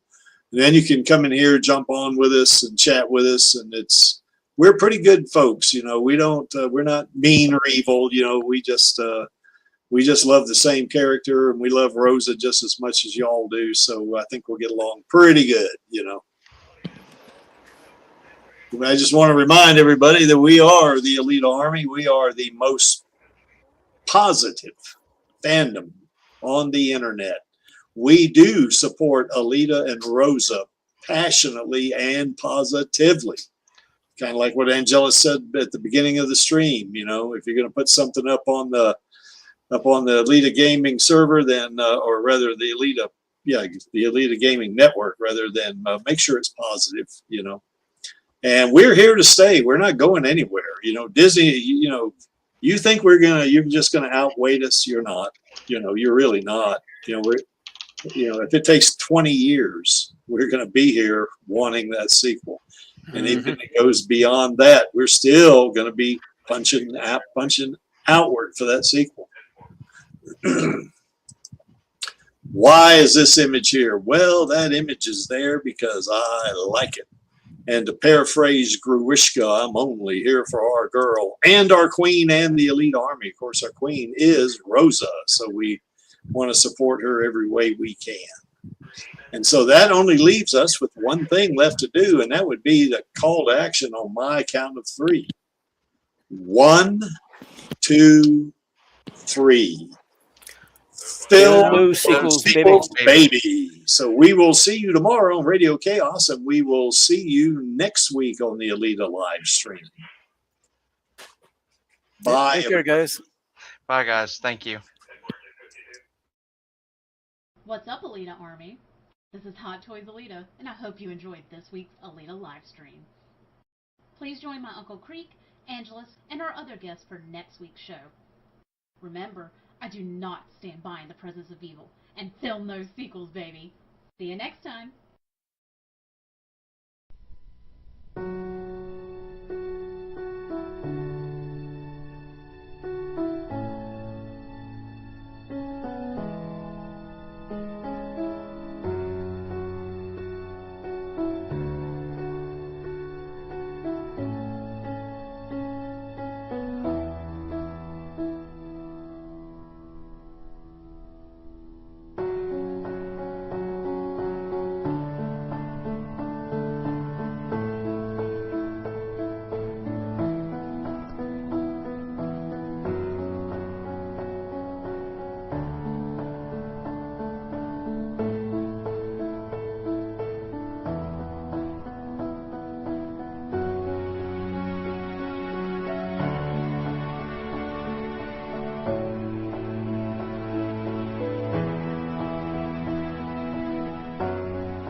No cause is lost, if there is but one fool left to fight for it.